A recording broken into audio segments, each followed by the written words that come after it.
dengan tema Istri Bekerja Haruskah. Sebagai pembicara kita pada hari ini sampai dengan siang hari nanti adalah Bunda Umi Fadila LC MSH.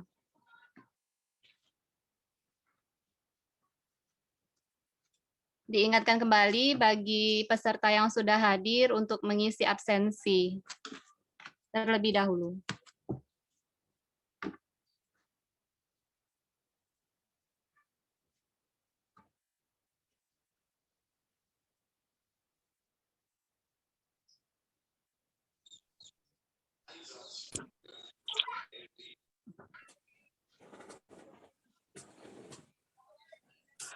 Terlebih dahulu saya akan memperkenalkan diri. Saya Dina Mistalia selaku pembawa acara atau MC pada acara pada hari ini. Bunda Helga Nicolin Ursula SPMSC selaku moderator dan Bunda Sri Maulina SPD selaku tilawah dan pembaca terjemahannya.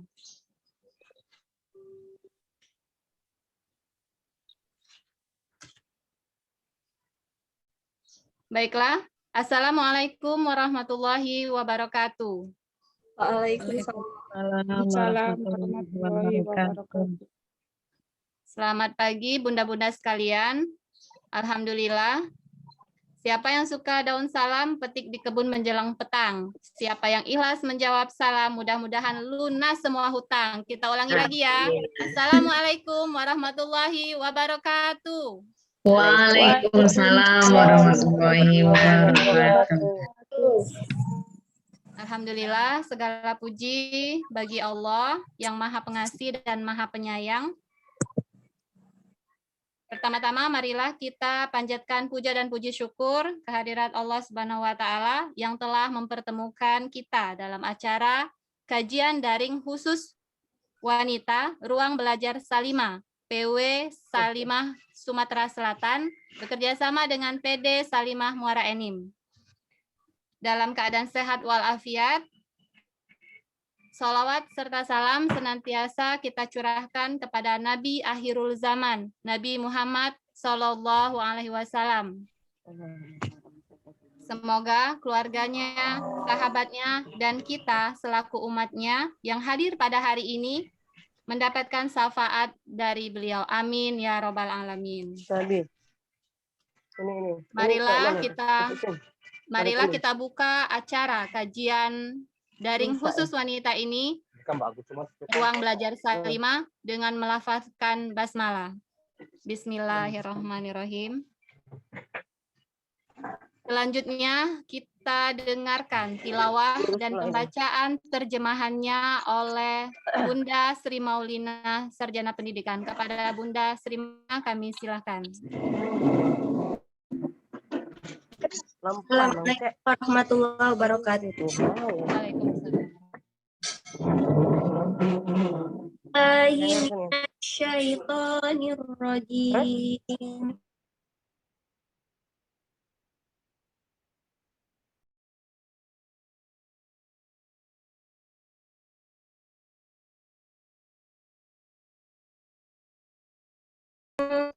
Sayyiatikum nukaffir ankum sayyiatikum wa nudkhilkum mudkhalan karima wa la tatannaw ma faddalallahu bihi ba'dakum ala ba'd lirrijali nasibum mimma iktasabu walin nisa'i nasibum mimma iktasab was'alullaha min fadlihi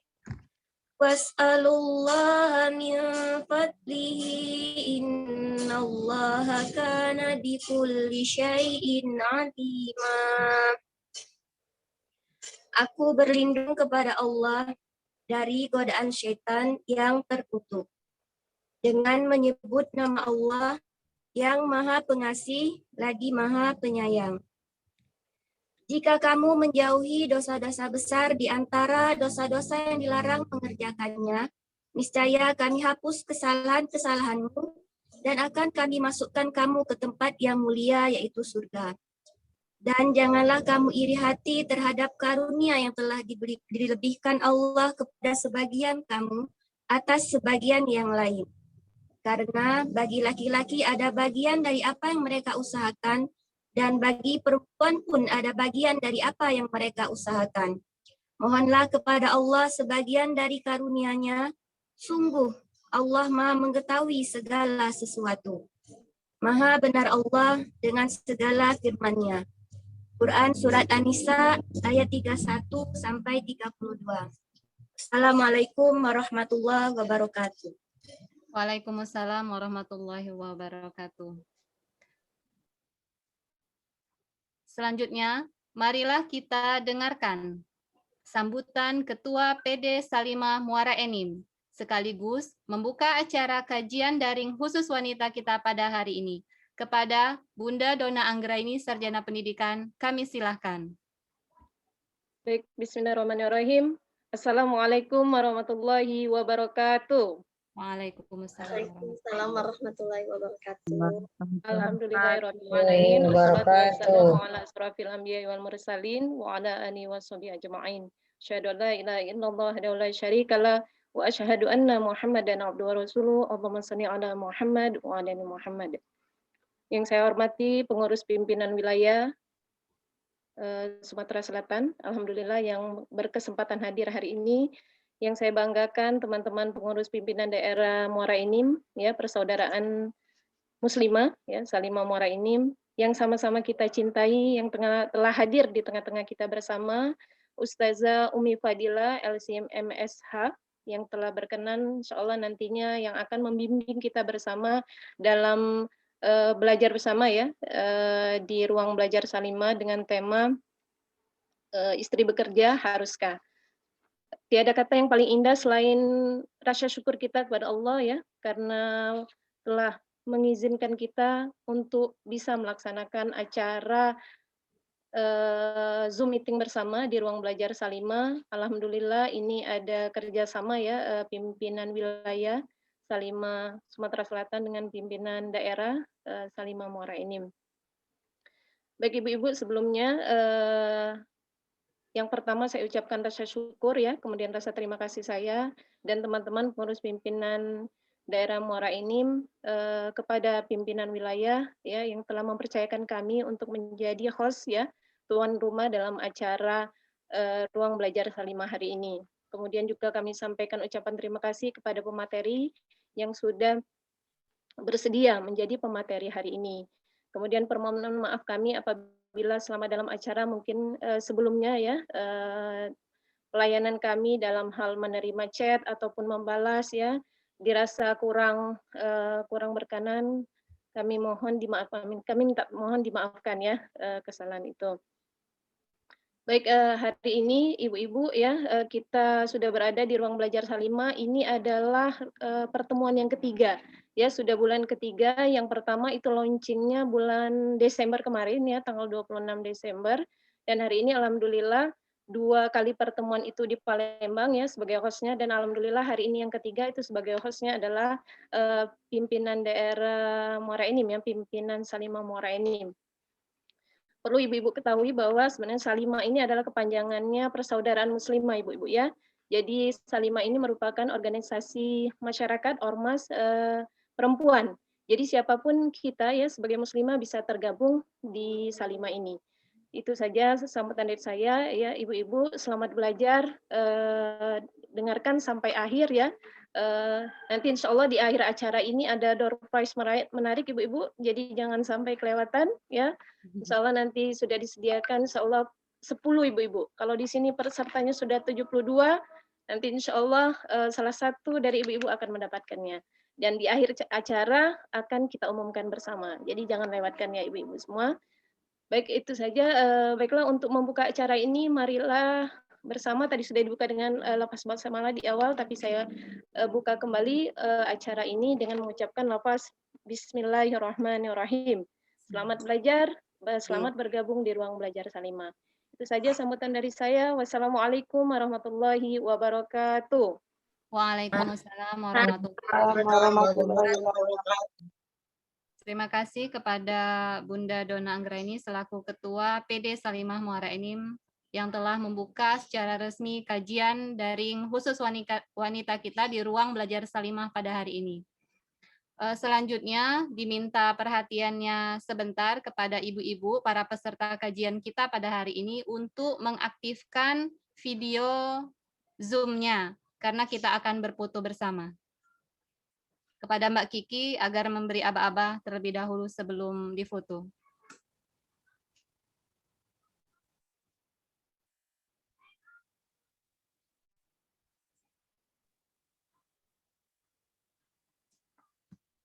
Bagaimana Mbak Kiki? Oke, saya hitung, mohon bantuannya untuk dapat menghidupkan kameranya. Kita ada 3 slide. Oke, mohon bantuannya untuk pasang senyum yang manis. Oke, slide pertama. Sebentar.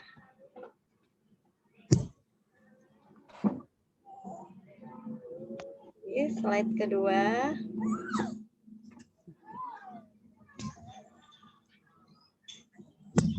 Slide terakhir.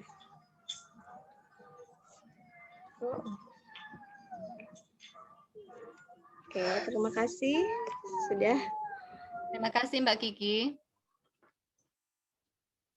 Baiklah, ibu-ibu para peserta kajian ruang belajar Salimah, tibalah saatnya kita akan pemaparan materi yang akan dipandu oleh Bunda Helga Nicolin Ursula sebagai moderator. Kepada Bunda Helga, kami silakan.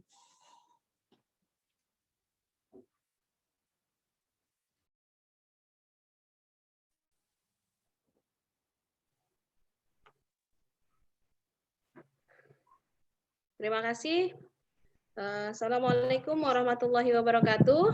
Waalaikumsalam warahmatullahi wabarakatuh. Salam sejahtera untuk kita semua.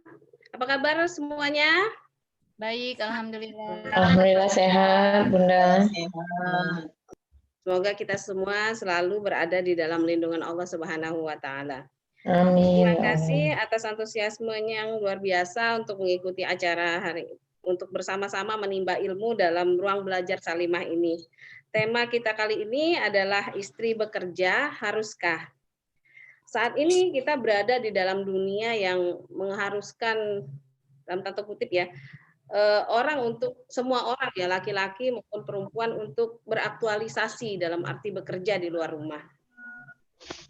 Banyak orang yang berpendapat bahwa wanita itu perlu untuk mengambil peran sebagai pekerja di luar rumah dengan berbagai alasan, seperti mengamalkan ilmunya ataupun juga untuk membantu ekonomi keluarga. Namun tak sedikit orang yang tidak sependapat juga dengan hal ini.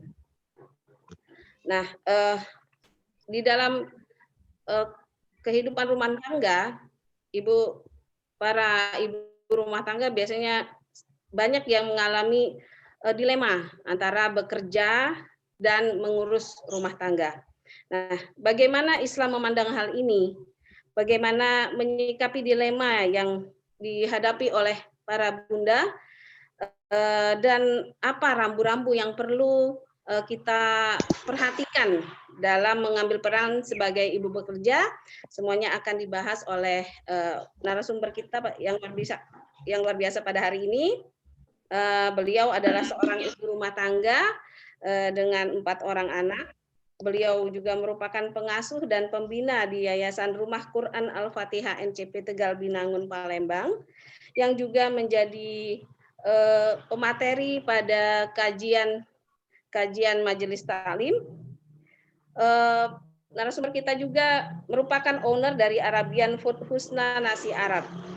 Untuk itu, mari kita sambut narasumber kita, Ustazah Umi Fadilah LC MSH. Disilakan kepada Ustazah Mimi untuk memaparkan tentang pembahasannya selama 40 menit, dan setelah itu akan ada sesi tanya jawab untuk para peserta. Kepada Ustazah Mimi, dipersilakan.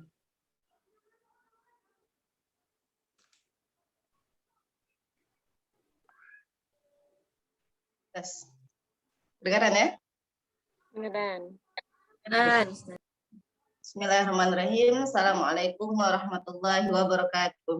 Waalaikumsalam warahmatullahi wabarakatuh. Alhamdulillahirabbil alamin, nahmaduhu wa nasta'inuhu wa nastaghfiruh wa na'udzu billahi min syururi anfusina wa min sayyiati a'malina. May yahdihillahu fala mudilla lahu wa may yudlil falan tajida lahu waliyyan mursyida. Ibu-ibu yang dirahmati oleh Allah Subhanahu wa taala, alhamdulillah pada pagi hari ini berjumpa kembali di ruang belajar Salimah, tempat kita sama-sama menuntut ilmu. Qala Allah Ta'ala yarfa'illahu alladhina amanu minkum walladhina utul ilma darajat. Allah mengatakan dalam Al-Qur'an, Allah akan mengangkat derajat orang-orang yang beriman di antara kalian dan juga orang yang berilmu beberapa derajat. Qala Allah Ta'ala, man yuridillahu bihi khairan yufaqihu fiddin. Barang siapa yang dikehendaki oleh Allah Subhanahu wa taala kebaikan pada dirinya, maka Allah Subhanahu wa taala akan memahamkan pemahaman agama untuk orang tersebut. Jadi ibu-ibu sekalian, kami harapkan untuk istiqomah dan tetap belajar, khususnya belajar di ruang belajar Salimah ini. Amin ya rabbal alamin. Insya Allah tema kita pada siang hari ini, pada pagi hari ini, yaitu tentang wanita bekerja. Kita ambil tema wanita istri bekerja haruskah? Karena memang pilihan topik ini sesuai dengan permintaan usulan-usulan dari ibu-ibu sekalian. Karena sekarang sepertinya sebagian wanita itu diharuskan bekerja dengan berbagai macam tujuan. Ada yang tujuan tuntutan, ada yang sebagai aplikasi dirinya untuk suatu hobi atau keperluan. Jadi kita pada pagi hari ini insya Allah akan kita kupas tuntas tentang tema ini. Apakah pandangan syariat tentang wanita yang bekerja? Di sini khususnya istri yang bekerja. Baiklah, insya Allah kita mulai dari slide pertama. A'udzubillahi minasyaitonirrajim. Bismillahirrahmanirrahim. Qala Allah Ta'ala fi surat An-Nisa, Allah berfirman secara dalam surat An-Nisa, ar-rijalu qawwamuna 'alan nisa bima faddalallahu ba'dahum 'ala ba'din wa bima anfaqu min amwalihim. Fas-salihatu qanitatun hafizatun lil ghaibi bima hafizallah. Wallati takhafuna nushuzahunna fa'iduhunna ila akhir ayat. Ibu-ibu yang dirahmati Allah Subhanahu wa taala, jadi pada ayat ini surat An-Nisa ini Allah menjelaskan dengan secara gamblang itu tentang pembagian tugas antara suami dan istri. Nanti di slide selanjutnya kita akan bahas sedikit tentang hak suami dan hak istri. Di sini Allah menjelaskan yang pertama tentang ar-rijalu qawwamun 'alan nisa, bahwasanya seorang laki-laki, seorang suami qawwam adalah pemimpin rumah tangga. Ketika dikatakan qawwam di sini pemimpin, itu mencakup dua hal. Yang pertama adalah dunia dan juga yang kedua adalah begitu juga dengan akhirat. Kalau urusan akhirat, seorang suami itu dia harus menjadi imam. Ya, kalau di masjid bapak-bapak itu menjadi makmum, tapi ketika dia di rumah, maka dia harus menjadi imam bagi istri. Begitu juga dengan dunia. Dengan keadaan dunia, maka seorang pemimpin di dalam rumah tangga yang mencari nafkah, yang memberikan kecukupan materi, yang mendidik itu adalah tugas seorang suami. Itu yang pertama tentang tugas suami. Yang kedua adalah di sini dijelaskan bima faddalallahu ba'dahum 'ala ba'din. Mereka menjadi qawwam tadi dengan salah satu alasan dengan memberikan infak, memberikan nafkah kepada keluarganya, kepada istrinya. Selanjutnya yang ayat setelahnya fassalihatu qanitatun. Jadi di sini adalah tugas istri.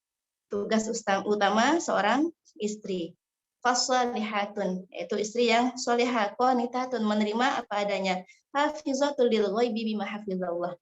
Yang mana istri tersebut menjaga rumahnya, menjaga keluarganya, menjaga harta suaminya, mendidik anak-anaknya, dan itu adalah tugas utama dari seorang istri.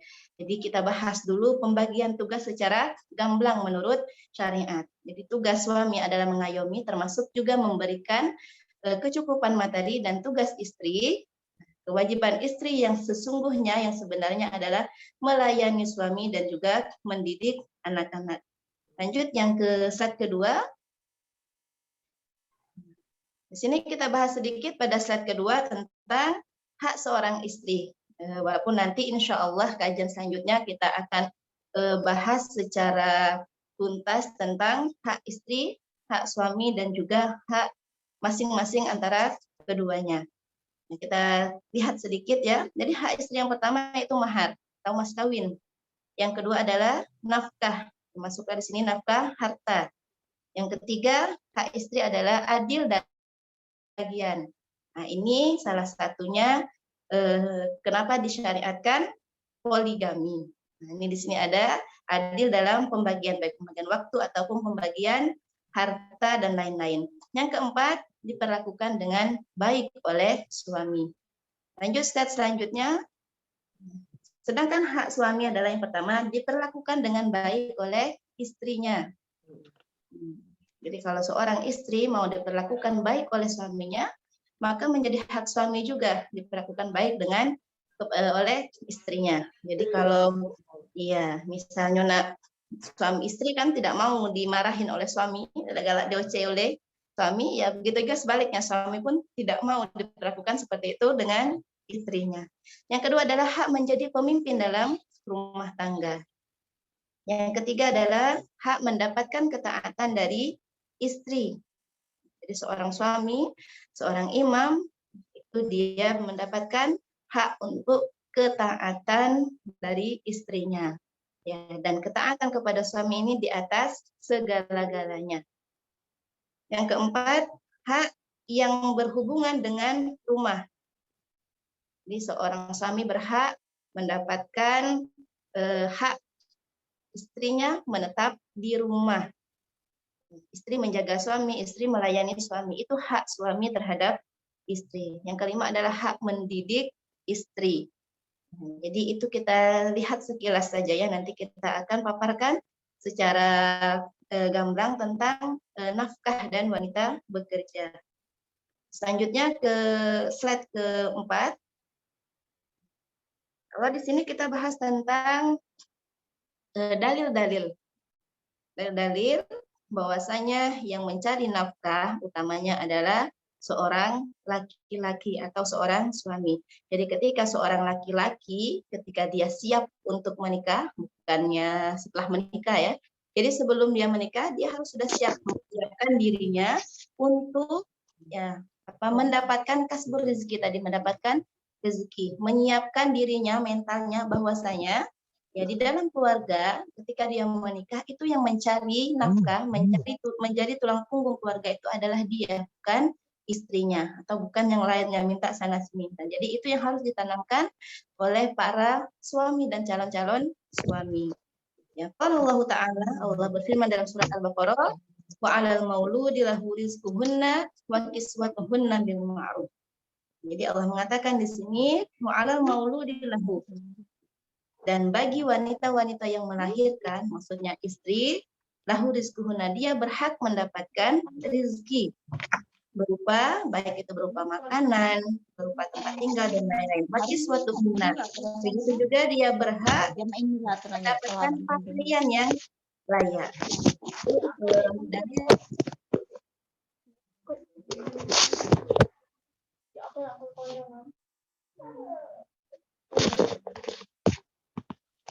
Suara.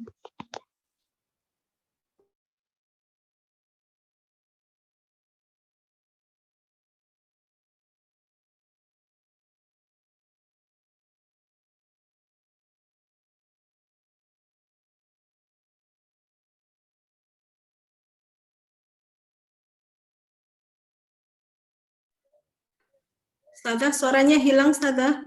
Ke-mute. Unmute.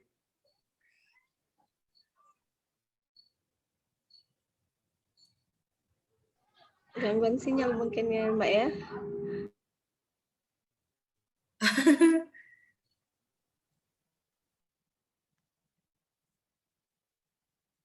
Ke unmute itu.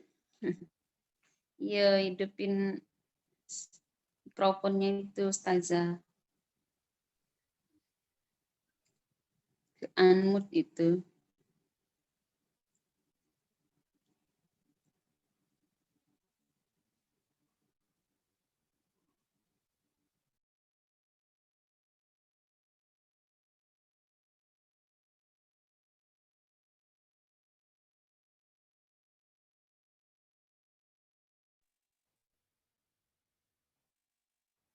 Assalamualaikum. Tes.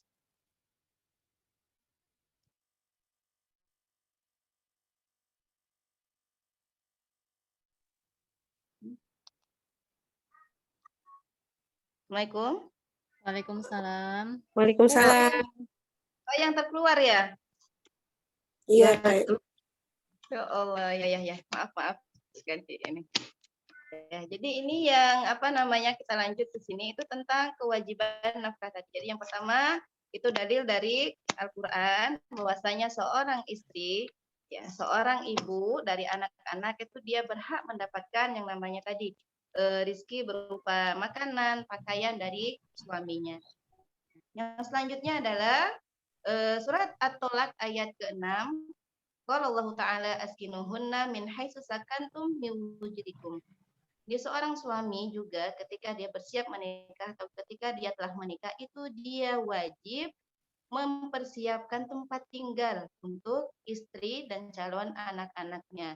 Wala tudarruhunna lidayyiqu alaihinna, dan seorang suami itu tidak boleh memberikan suatu kesempitan atau kesulitan bagi istrinya, termasuklah kalau kita berbicara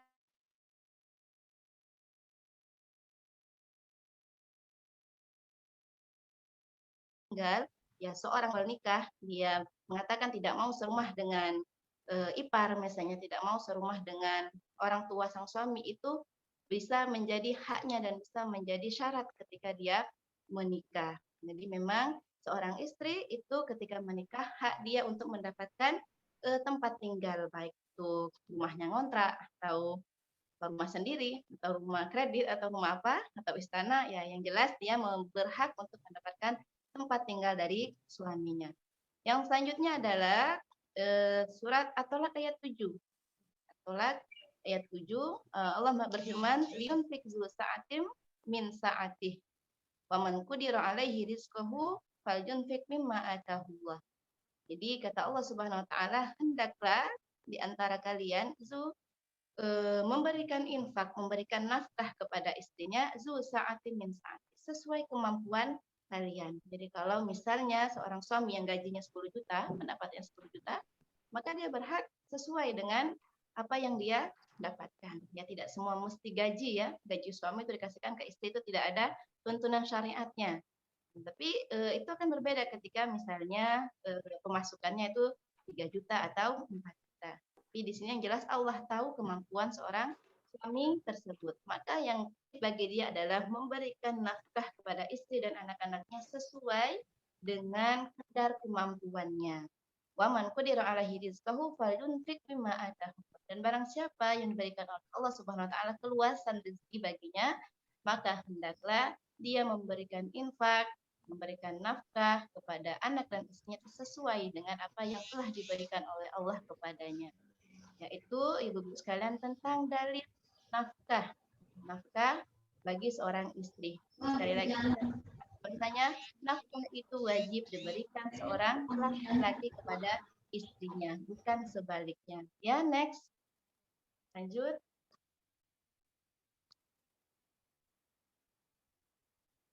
Kemudian dalil dari hadis. Hadis dari Jabir ibnu Abdullah radhiyallahu anna Nabi sallallahu alaihi wasallam ittaqullaha fin nisa. Jadi kata Allah Subhanahu wa taala, wahai para laki-laki, para suami, bertakwalah kalian dengan wanita, atau hati-hati, bahasa kitanya hati-hati dengan istri, hati-hati dengan wanita. Nah, itu Rasul mengatakan di ketika haji wada, fa innahunna awanun indakum. Jadi kata Rasulullah, sesungguhnya wanita itu adalah ujian atau cobaan atau tanggungan bagi kalian. Akhastumuhunna bi amanatillah. Kalian telah mengambil mereka maksudnya adalah menikahi mereka dengan amanah Allah Subhanahu wa taala. Jadi ketika akad berlangsung, hakikatnya adalah seorang istri itu menjadi amanat yang besar bagi suaminya, dan hak perwalian ayah itu berpindah kepada suami. Jadi sebenarnya tanggung jawab laki-laki itu sangat besar, maka dia harus hati-hati ketika dia telah menjadi seorang suami. Lalu Rasul mengatakan wastahlaltum furujahun bikalimatillah. Jadi kata Rasul juga, kalian telah menghalalkan, maaf, furujahunna, furuj ya, farji, jamak dari farji, maksudnya bahasa kita karena kita perempuan semua, menghalalkan kemaluan mereka dengan kalimat Allah Subhanahu wa taala. Jadi saat itu, saat akad nikah itulah semuanya itu terjadi. Walahunna alaikum rizquhunna. Dan kata Rasul, bagi kalian atau wajib bagi kalian untuk memberikan nafkah atas rezeki yang telah diberikan oleh Allah kepada kalian. Wa kiswatuhunna bil ma'ruf, dan begitu juga kalian diwajibkan oleh Allah Subhanahu wa taala untuk memberikan pakaian yang layak untuk istri-istri kalian. Nah, jadi Ibu sekalian, ini adalah dalil dari hadis. Sekali lagi kita tekankan bahwasanya nafkah itu adalah tanggung jawab suami. Yang mana nafkah itu yang pertama mencakupi quote atau makanan, kalau kita sekarang beras, lauk pauk. Yang kedua adalah kiswah, pakaian yang layak. Misalnya ada kelapangan rezeki, ya tidak mesti misalnya pas lebaran baru beli baju baru misalnya. Dan yang terakhir adalah maskan, tempat tinggal.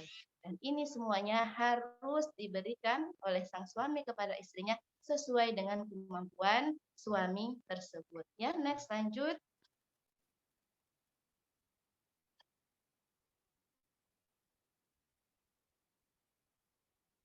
Ini kita pengertian nafkah ya secara ringkas saja tadi ya, pengertian secara bahasa bahwasanya dia sesuatu yang bermakna pengeluaran dari infak, dan infak itu biasanya diberikan untuk sesuatu yang baik-baik. Maka ketika seorang suami memberikan infak, nafkah kepada istrinya, berarti dia sudah melakukan kebaikan. Dan nafkah yang terbaik itu adalah sesuatu yang diberikan oleh suami kepada istrinya. Sedekah yang terbaik, dinar terbaik yang disedekahkan adalah ketika seorang suami memberikan uang tersebut, dinar tersebut, nafkah tersebut kepada istrinya, bukan kepada orang yang memerlukan, tapi didahulukan dalam kajian syariat. Ketika ada uang, mana yang didahulukan adalah istri dan anak-anaknya. Selanjutnya setelah secara syar'an, kifayah man yamunuhu bil ma'ruf fikutan. Jadi mencukupi orang-orang yang menjadi tanggungannya. Jadi kalau konteksnya seorang suami, yang menjadi tanggungannya itu adalah anak dan istrinya. Kutan, yang pertama adalah makanan, yang kedua adalah kiswah, pakaian, yang ketiga adalah maskan, watawabi'uha, tempat tinggal, dan begitu juga dengan hal-hal yang mengikutinya.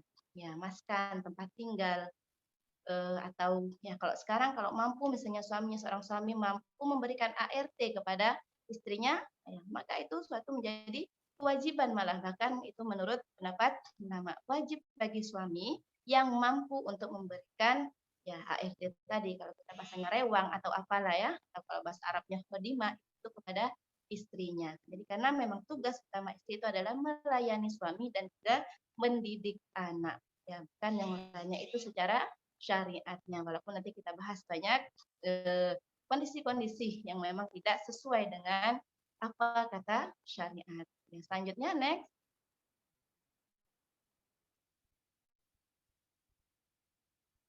Selanjutnya adalah di sini setelah kita bahas sedikit tentang nafkah, ya tentang hak suami istri, dan kita ulang lagi bahwasanya hak utama seorang istri adalah mendapatkan nafkah, hak seorang suami, kewajiban seorang suami adalah memberikan nafkah. Sekarang kita bahas sedikit tentang perbedaan, karena kita biasanya salah kaprah dengan hal ini. Jadi ada perbedaan antara istri mencari nafkah atau istri bekerja. Yang pertama adalah istri mencari nafkah. Jadi ketika mencari nafkah, itu seorang istri memang dibebani dengan tanggungan, yang mana dia harus mencukupi semua kebutuhan rumah tangga. Bahkan maaf termasuk kebutuhan materi suami dan anak-anaknya. Jadi itu dia menjadi tulang punggung kalau kita istilahnya. Dan itu ketika seorang istri mencari nafkah, sebenarnya hakikatnya walaupun nanti ada pengecualian pada hal-hal tertentu, ya di sini tidak sesuai dengan syariat. Karena nafkah itu bukan kewajiban istri tapi kewajiban suami. Ya, dan hati-hati para suami, para laki-laki, jangan sampai yang mencari nafkah, yang mencari uang, yang mencukupi kebutuhan rumah tangga itu adalah istri, bukan suami. Karena karena dia bertentangan syariat, maka jangan salah kalau ada hal seperti ini ketika seorang istri menjadi tulang punggung, ketika seorang istri itu dia yang pontang-panting mencukupi hal materi, maka bisa dipastikan bahwasanya rumah tangganya akan bermasalah dan banyak masalah, baik itu di perjalanan ataupun akan ke depannya. Jadi frame-nya itu dahulukan bahwasanya cari uang untuk mencukupi itu adalah tanggungan suami bukan istri. Yang kedua adalah istri yang bekerja. Ini beda lagi.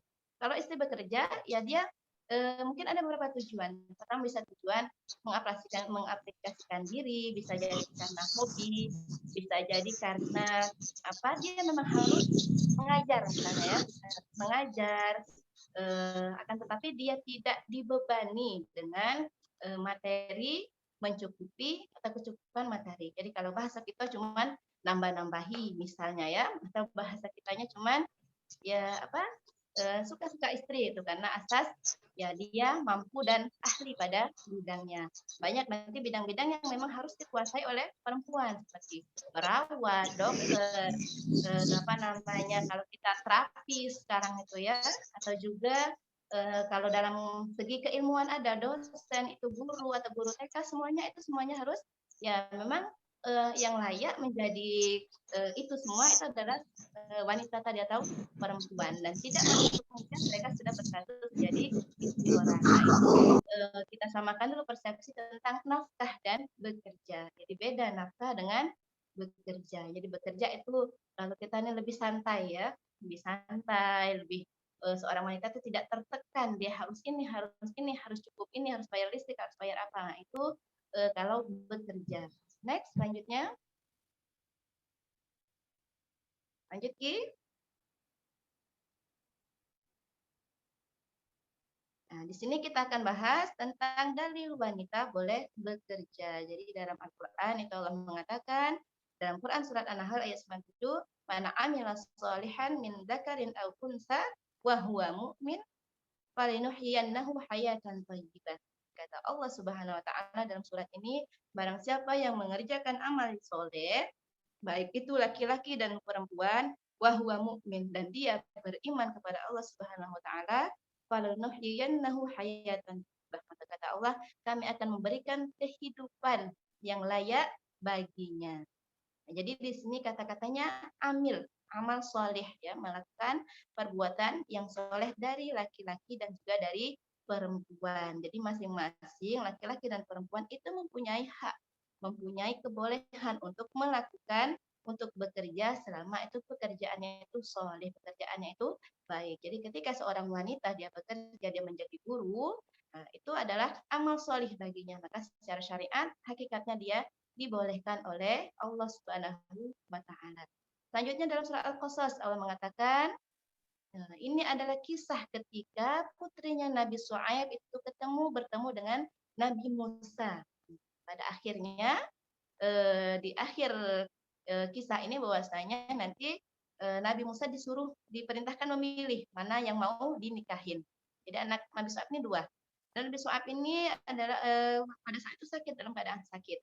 Dan mereka tidak mempunyai orang lain yang mencari nafkah kecuali mereka. Jadi mereka berdua wanita itu mereka yang menanggung ayahnya yang sudah tua. Ya, jadi kata Allah di dalam surah Al-Qasas ini menceritakan keadaan pada saat itu, lama warada ma'amadian wajada alaihi ummatun minan nas yaskun. Jadi ini ketika Nabi Musa itu dari Mesir, dia lari dari kejaran Firaun, ketika pada saat itu dia ada kisah ya Nabi Musa itu membunuh seseorang. Lalu pada saat itulah membunuh tanpa sengaja ya, ada istilahnya seperti itu ya, ada seorang pada saat itulah Nabi Musa lari. Dan ketika Nabi Musa lari, tibahlah di Ma'amadian, maksudnya mata air di daerah Madian, nama tempat. Wajada alaihi ummatan minan nas yaskun. Lalu Nabi Musa melihat ada dua orang, ya apa namanya, ada melihat ummatan minan nas yaskun, orang itu berebutan untuk menimba air dari sumur dan memberikan kepada gembalaan mereka. Lalu Nabi Musa pun melihat bahwa wajada min dunihim ya imra'ataini tazudan. Lalu ya Nabi Musa melihat di antara ramainya orang itu ada dua orang perempuan yang mereka kesulitan, ya, karena semuanya tadi kiri kanan itu adalah laki-laki, sedangkan mereka berdua adalah perempuan. Lalu Nabi Musa mengatakan, qala ma khatbukuma. Lalu Nabi Musa bertanya, maksudnya mengapa kalian? Apa yang terjadi? Qala ta'la nasqi hatta yusdirar ri'a. Kami tidak bisa memberikan minum kepada binatang ternak kami ini sampai semua orang itu pergi, semua orang tuh berlalu. Wa abuna syaikhun kabir, sedangkan ayah kami adalah ya laki-laki yang tua renta, laki-laki yang tidak bisa lagi untuk mencari nafkah. Jadi ini kisah, maksudnya pada zaman itu, pada zaman Nabi Musa menceritakan kisah ini kepada Nabi Muhammad itu anak Nabi Shu'aib itu yang mencari menjadi tulang punggung keluarga ya, untuk mencukupi ayah ibunya, mencukupi keluarganya sampai mereka yang harus mengembala ternak ya, mengembala ternak jauh dari rumah mereka. Nanti banyak kalau mau lanjutan ceritanya silakan baca surat Al-Qasas ya, sampai Rasulullah sampai Nabi Musa itu menikah dengan salah satu mereka. Ya, next. Okay. Ya. Ini kita dalil dari sejarah. Jadi banyak juga wanita-wanita dalam sejarah Nabi ya, dalam apa namanya dalam hidup pada zaman Nabi, mereka menjadi wanita yang bekerja. Yang pertama kita pasti sudah tahu ya, Khadijah radhiyallahu anha, istri Nabi Muhammad sallallahu alaihi wasallam. Kalau kita mau lihat ya bisnis woman yang berhasil itu adalah Khadijah. Kalau sekarang ya apa namanya bisnis ekspor impor ya, bukan hanya sekedar pulakan biasa, tapi ekspor impor. Kan tapi ya Khadijah ini dia bisnis, ya dia apa namanya berniaga itu dengan ya kalau ulama mengatakan cerdas ya, cerdas. Dia tanpa harus keluar kemana-mana, tapi dia ya mampu menjalankan bisnisnya dengan bagus. Sebenarnya kalau yang ada seperti beberapa yang diberikan oleh Allah kelebihan mereka mampu berniaga, ya maka diolah terus ya.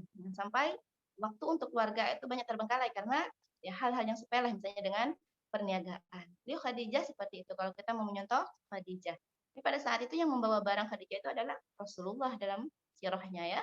Ada Maisarah. Jadi Khadijah tetap di Mekah dan yang lain jalan seperti itu. Bisnis tetap jalan dan keuntungan pun berlipat.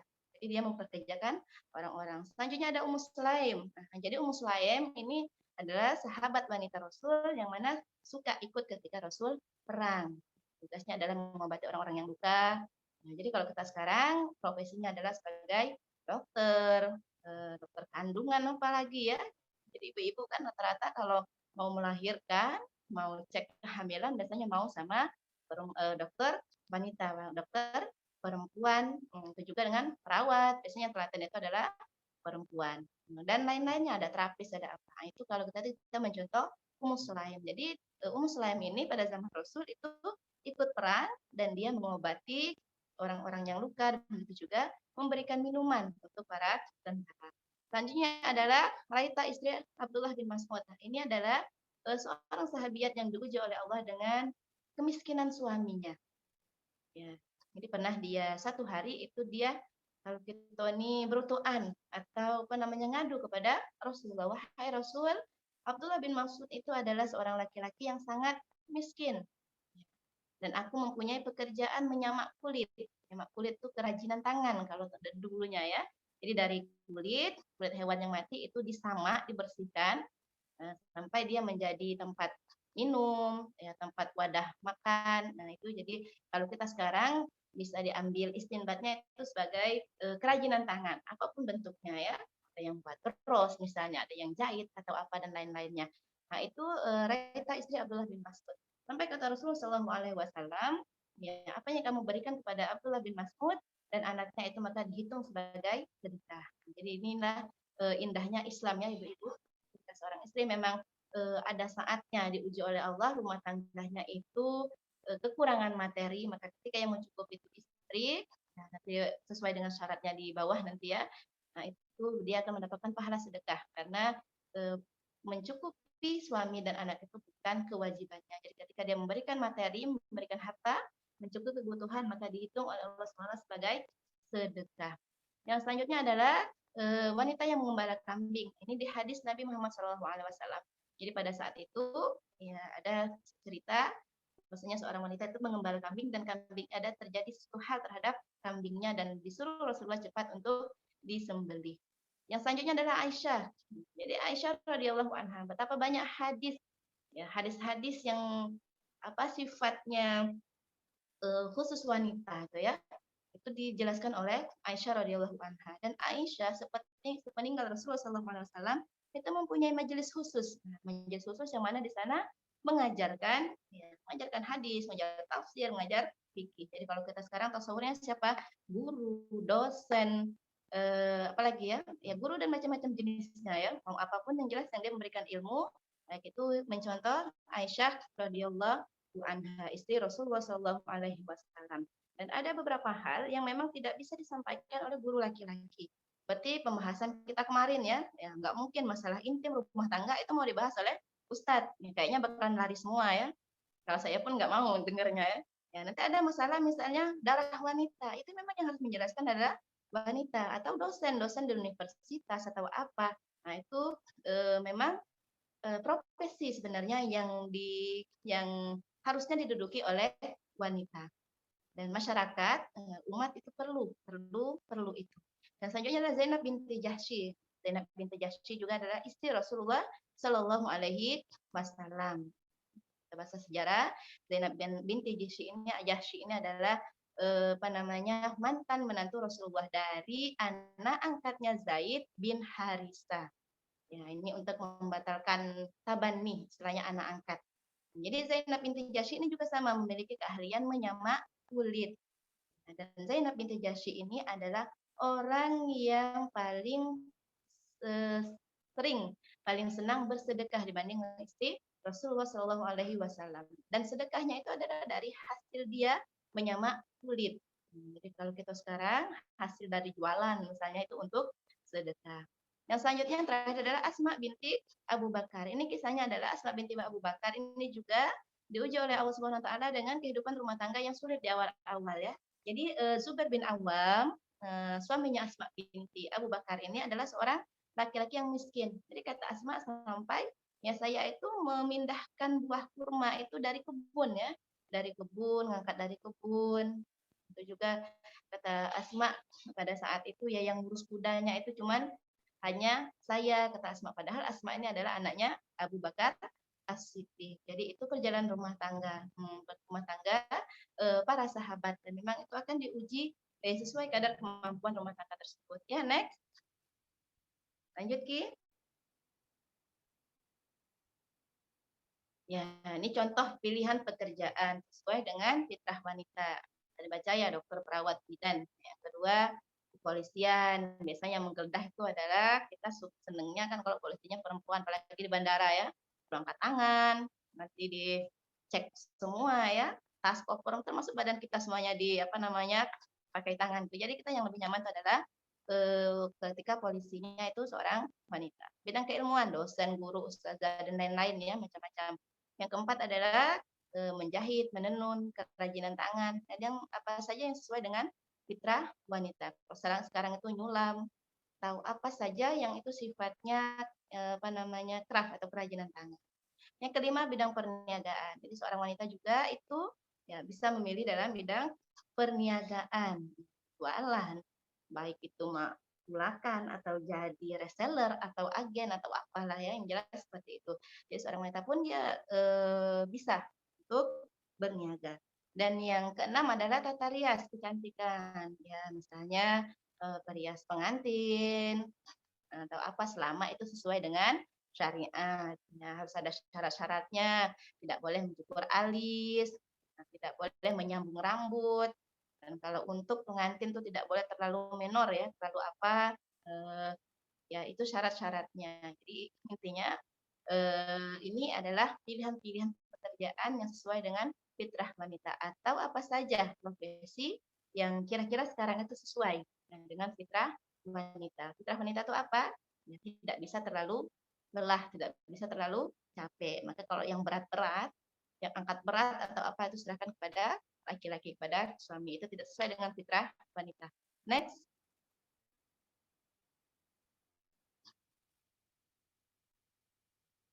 Ya, lanjut kita ke syarat diperbolehkan wanita bekerja. Jadi di sini banyak syaratnya. Jadi seorang wanita itu hukum asalnya kata Allah Subhanahu wa taala, waqarna fi buyutikunna. Hukum asalnya adalah tinggallah atau menetaplah kalian itu di rumah-rumah kalian. Hukum asalnya. Jadi hukum asal wanita memang harus mantapnya di rumah dan diperbolehkan keluar ketika memiliki hajat atau keperluan, misalnya ke masjid atau kemana. Dan termasuk juga hajat atau keperluan itu adalah ketika seorang wanita itu harus keluar rumah dan bekerja. Dan termasuk juga kalau sekarang itu bekerja dari rumah. Nah, jadi ini syaratnya mencakup semuanya, baik istri yang keluar rumah ataupun istri yang bekerja di dalam rumah. Yang pertama adalah tidak melupakan kewajiban dan tugas utama dalam rumah tangga. Tugas utamanya apa? Melayani suami dan mendidik anak-anak. Itu tugas utama. Jadi ibu-ibu, ya, kalau ada suaminya yang pergi, nah suami mau pergi, dan sebelum dia pergi itu banyak ya, jam tangan mana, buku mana, belum yang lain-lain. Nah itu sebenarnya kewajiban istri menyiapkan itu semua, menyiapkan keperluan-keperluan suami dan juga melayani dalam hal-hal yang lain. Termasuk kita bahas kemarin ya, melayani suami yang itu tidak bisa diwakilkan kepada orang lain ya. Berarti kalau dia mewakilkan kepada orang lain ada syaratnya ya. Yang kedua adalah mendidik anak. Nah itu tuh tugas utama seorang istri adalah mendidik anaknya. Yang kedua, syarat yang kedua, memperhatikan kondisi fisik. Jadi kondisi fisik seorang istri, seorang wanita itu berbeda. Ada yang pergi pagi jam 7, balik jam 4 sore, ya baru ganti baju, dia sudah siap dengan konsekuen yang ada. Misalnya langsung ketemu anak, langsung urus rumah. Ya, malam pun misalnya ketika suami memerlukannya ya dia siap. Nah, itu ada seperti itu. Nah, tapi ada tipe istri yang ya kalau pergi seharian dia capek misalnya ya itu silakan dilihat-lihat sendiri kondisi tubuh kondisi badan masing-masing ya, tidak bisa disamakan antara satu dengan yang lainnya. Jadi kalau kita sudah sadar bahwasanya kita tidak mampu seperti itu, dengan kita keluar, makan banyak yang terbengkalai. Jadi ketika di luar kita pegawai kantor, balik ke rumah anak lewat marah, malamnya laki misalnya perlu dengan kita lah nolak pula. Nah, jadi harus review ulang, harus diatur ulang ya, dan diingat ulang apa tujuan dia bekerja. Jadi itu kondisi fisik yang sering dilupakan ya. Jadi kita kebanyakan istri ini nak dipahami ya, nak dipahami baik. Misalnya nak dipahami, sekolah capek seharian kerja ini. Padahal coba diingat lagi itu kerja kita ngapain ya? Nah, alasan kita bekerja itu kenapa? Termasuk juga ya kalau fisik itu psikis juga. Ya, kalau kita misalnya jualan online, berniaga, ada customer saya ini sedikit ya kita lah istilahnya itu lah baper, lah apa? Jadi wong serumah dimarahi misalnya, anak dimarahi, laki dimarahi, karena stres jualan tadi. Berarti ya sebaiknya dia lihat-lihat ulang. Kalau bisa berhentilah jualan. Nah itu ya saran kami ya. Jadi itu harus diolah, harus dipelajari baik itu fisik ataupun psikis tadi. Jadi kalau tidak sanggup maka ya silahkan dicari-cari lagi ya, dicari-cari lagi dan dibenahi lagi apa alasan untuk bekerja. Yang ketiga adalah tidak sombong kepada suami. Nah, jadi ini banyak di antara istri mengapa disyaratkan ini ketika dia bekerja, ketika dia merasa memiliki penghasilan, maka dia akan sombong kepada suaminya. Ya, tidak patuh kepada suaminya, tidak mau mendengarkan arahan suaminya. Alasan apa?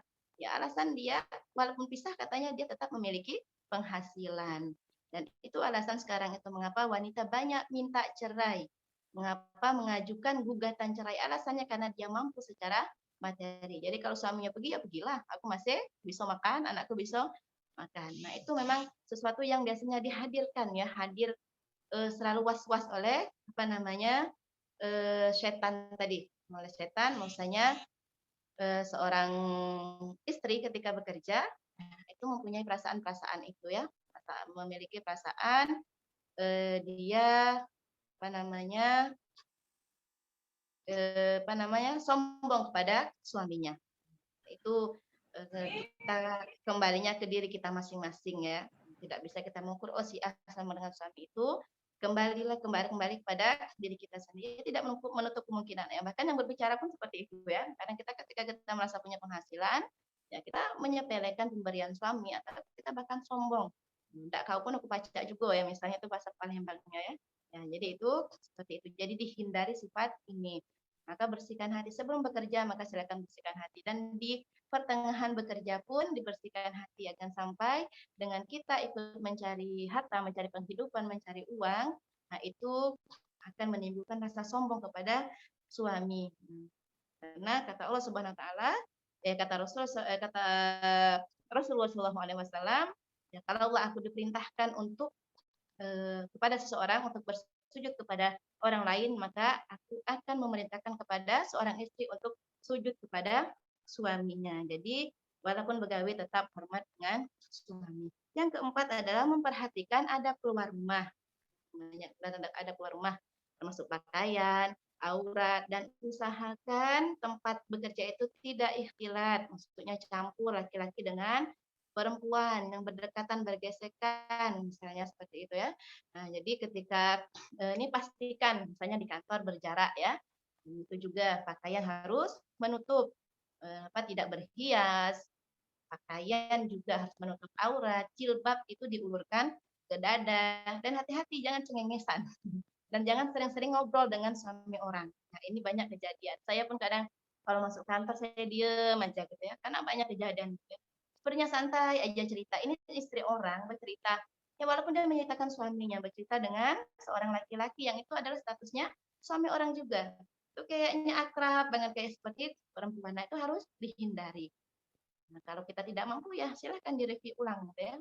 Mengapa daripada kita keluar rumah itu membuat dosa yang lebih banyak. Yang kelima, mendapatkan izin orang tua dan suami. Jadi bagi yang belum menikah adalah bekerja itu izin orang tua. Sedangkan ketika menikah izin suami. Jadi harus izin dulu dengan suami. Izin suami itu bukan hanya iyo. Nah itu bukan itu saja. Ya, tapi dilihat apakah dia iyanya itu ikhlas, benar-benar ikhlas, atau iyanya terpaksa misalnya ya. Ya, dan pastikan juga izin suami itu kita pastikan bahwasanya suami itu ridho dengan kekurangan istrinya.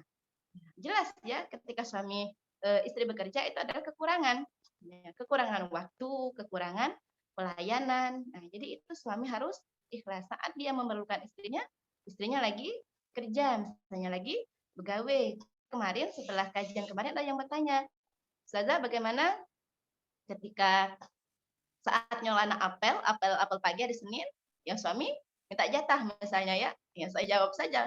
Kalau memang tidak sering, ya berarti itu silakan mau apel mau di strap mau di apa ya tetap harus mendahulukan ya suami. Jadi itu pastikan juga suami ridho dengan kekurangan tadi, kurang pelayanan, kekurangan waktu jelas ya, kekurangan waktu bersama dengan pasangan. Apalagi misalnya yang shiftnya beda, atau bahkan misalnya ada yang harus kerja di sini, ada yang harus kerja di mana. Nah, itu harus komunikasinya bagus. Nah, pastikan suaminya ridho, pastikan suaminya ikhlas menyiapkan melayani dirinya sendiri ya untuk keperluannya selama tidak bersama istri. Yang keenam, ya, pekerjaan itu harus sesuai dengan syariat, kan? Pekerjaan yang menimbulkan dosa. Tadi ya dipilih-pilih ya. Nah, yang ketujuh adalah aman dari fitnah. Maka pekerjaan itu harus ketika dia keluar rumah, pulang lagi dan di tempat kerja itu harus yakin bahwa dia aman dari fitnah. Lanjut next.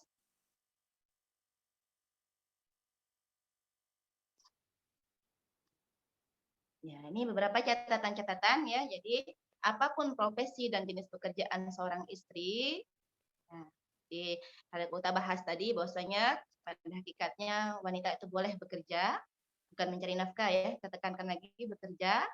Ya, yang harus diingat adalah jangan sampai mengabaikan prioritas utama.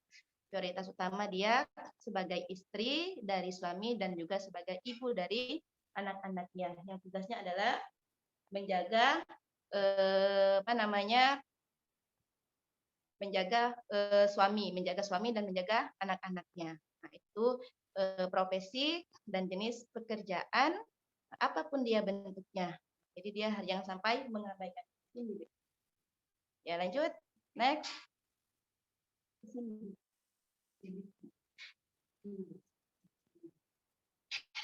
Ya. Jadi ini kita sama-sama mengingatkan fal aslu annal mar'a mutazawwijah aw ghair mutazawwijah taqurru fi baitiha. Dan hukum asalnya wanita itu baik yang menikah ataupun belum menikah taqurru fi baitiha. Taqirru fi baitiha itu tinggal atau menetap di rumahnya. Wala takhruj minhu illa lihajah amatan al qasah, dan tidak boleh keluar kecuali untuk hajat keperluan. Termasuklah tadi hajat keperluan itu adalah seorang wanita keluar untuk bekerja. Ya, next terakhir. Ya, wallahu a'lam. Ya, ini ada terakhir ya. Allah yang maha mengetahui, Allah lebih mengetahui ya. Demikian pemaparan dari saya. Insya Allah kita lanjut kalau ada pertanyaan-pertanyaan yang berkaitan dengan tema kita pada pagi hari ini ya. Untuk selanjutnya, hadza minni wa syukran. Secara kebenaran tanya dari Allah Subhanahu wa taala. Astagfirullahalazim. Astagfirullahalazim. Mudah-mudahan ini ada manfaatnya untuk saya sendiri dan untuk ibu-ibu sekalian. Wa tawassaw bil haq wa tawassaw bis sabr. Assalamualaikum warahmatullahi wabarakatuh. Silakan ke moderator. Warahmatullahi wabarakatuh.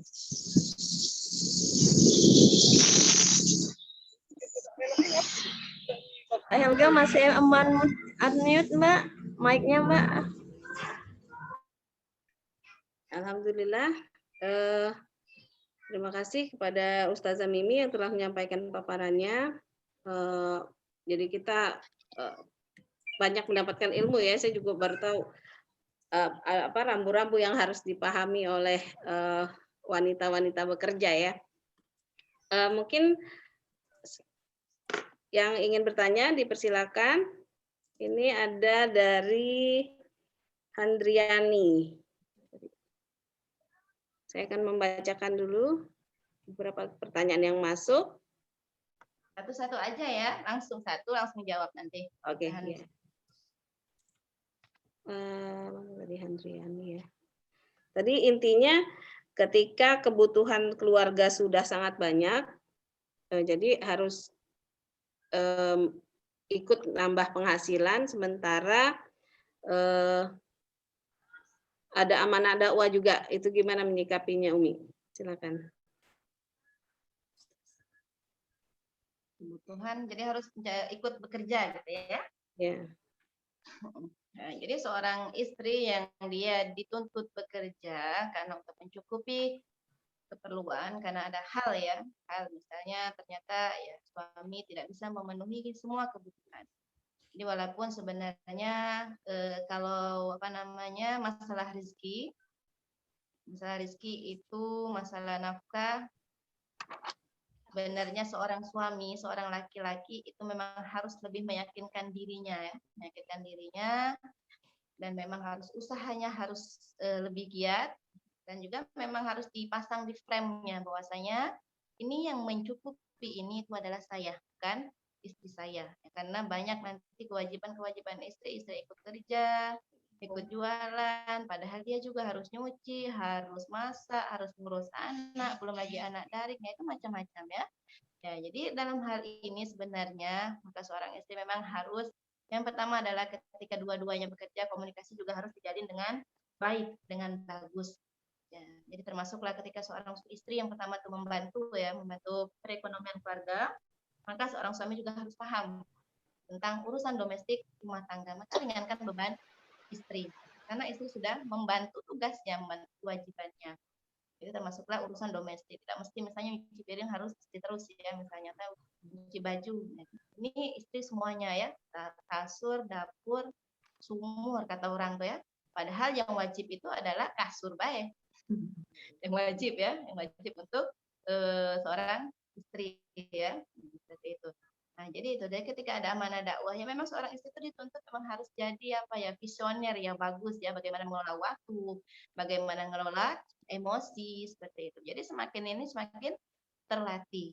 Dan itu memang tuntutan kalau kita juga mau bermanfaat untuk orang lain. Walaupun sebenarnya kalau dia tidak mampu ya memang baliknya ke suami dan anak-anaknya. Tapi sebenarnya seorang wanita itu dia mampu untuk belajar, dia mampu memiliki kemampuan untuk itu ya, asalkan dia mau belajar manajemen waktu, mau belajar dan lain-lainnya. Dan satu lagi, kalau iman dan dakwah itu jangan dianggap itu suatu beban. Anggap saja itu suatu kebutuhan, suatu keperluan, dan memang tugas kita itu adalah ya khalifah atau dai, ya kita tuh dakwah pada orang lain apapun bentuknya. Jadi kita misalnya sekali kita ngisi pengajian, ya itu tuh anggap itu adalah keperluan kita, kan? Ini tugas ini bukan tugas itu. Jadi ketika kita ikhlas menjalankan, jadi masing-masing kita punya niat yang ikhlas, bantu suami ikhlas, dengan anak-anak ikhlas, dan sebisanya juga kita alokasikan juga waktu untuk dakwah. Jadi ketika kita ikhlas akan hal itu, ya insya Allah kita akan dimampukan oleh Allah Subhanahu wa Ta'ala. Maka banyaklah dalam sholat kita, dalam sujud kita, dalam tafakur kita kepada Allah Subhanahu wa Ta'ala, doa kita agar Allah memampukan kita. Jadi apapun kita nak punya anak 5 misalnya ya, dengan kondisi ini kondisi itu, jadi kita yang maha mengatur, yang menguatkan kita itu adalah Allah Subhanahu wa Ta'ala, dan jangan dijadikan itu sebagai beban tadi. Jadi harus bisa-bisa pandai-pandai untuk mengelola ya. Kalau kita itu menganggap beban, ya itu biasanya yang sulit. Karena beban, ya lama-lama ya beban, merasa terbebani. Kalau kita ikhlas satu insya Allah kuat ini. Nah itu insya Allah kita akan ringan untuk melakukannya ya. Itu saja ya Mbak ya. Ya, demikian tadi ya Mbak Handriani. Semoga bisa menjawab ya pertanyaannya. Pertanyaan senada juga dari Bunda Eka Mariana. Ini pertanyaannya, bagaimana kalau sebelum menikah sudah kerja Umi dan Ustazah, sudah kerja dan kerjanya ini perlu ngesip, bisa ngesip pagi, ngesip malam gitu. Jadi mungkin waktu untuk di keluarga tuh juga tersita gitu, Ustazah ya. Sementara kalau mau berhenti juga kayaknya gimana gitu ya. Nah, mungkin itu Ustazah. Pekerjaannya bisa disebutkan Mbak Elga. Sebagai kerjanya di rumah sakit Ustazah. Jadi kerjanya kan nge-shift, bisa malam, bisa pagi gitu. Jadi untuk melayani suami dan anak itu mungkin tadi ya manajemen waktunya, cuman mohon pencerahannya gitu. Ya. Jadi yang pertama yang harus ditekankan adalah tujuan awal kerja ya. Termasuklah perawat tadi, dokter itu bisa. Tapi tujuan awalnya diperhatikan. Skala kita lihat skala prioritas. Jadi kalau memang suami mengizinkan, tadi kita bahas, ya silakan saja. Dan suami harus siap dengan resiko dan konsekuen kekurangan tadi, kekurangan waktu, kekurangan pelayanan, kekurangan waktu bertemu dengan istri, termasuklah kekurangan waktu istri untuk mendidik anak-anak. Dan tadi alasan sebelum menikah itu sudah kerja. Ya, jadi ketika di perjalanan kalau kayaknya sepertinya itu menyulitkan dan misalnya kebutuhan rumah tangga sudah mampu dicukupi oleh suami. Nah, itu memang harus dilihat skala prioritasnya. Ya mudah-mudahan saja untuk profesi seperti ini itu suami-suaminya ikhlas untuk ditinggal, untuk berbagi waktu ya dengan orang lain, dengan orang-orang yang layak untuk dirawat dan layak untuk diobati.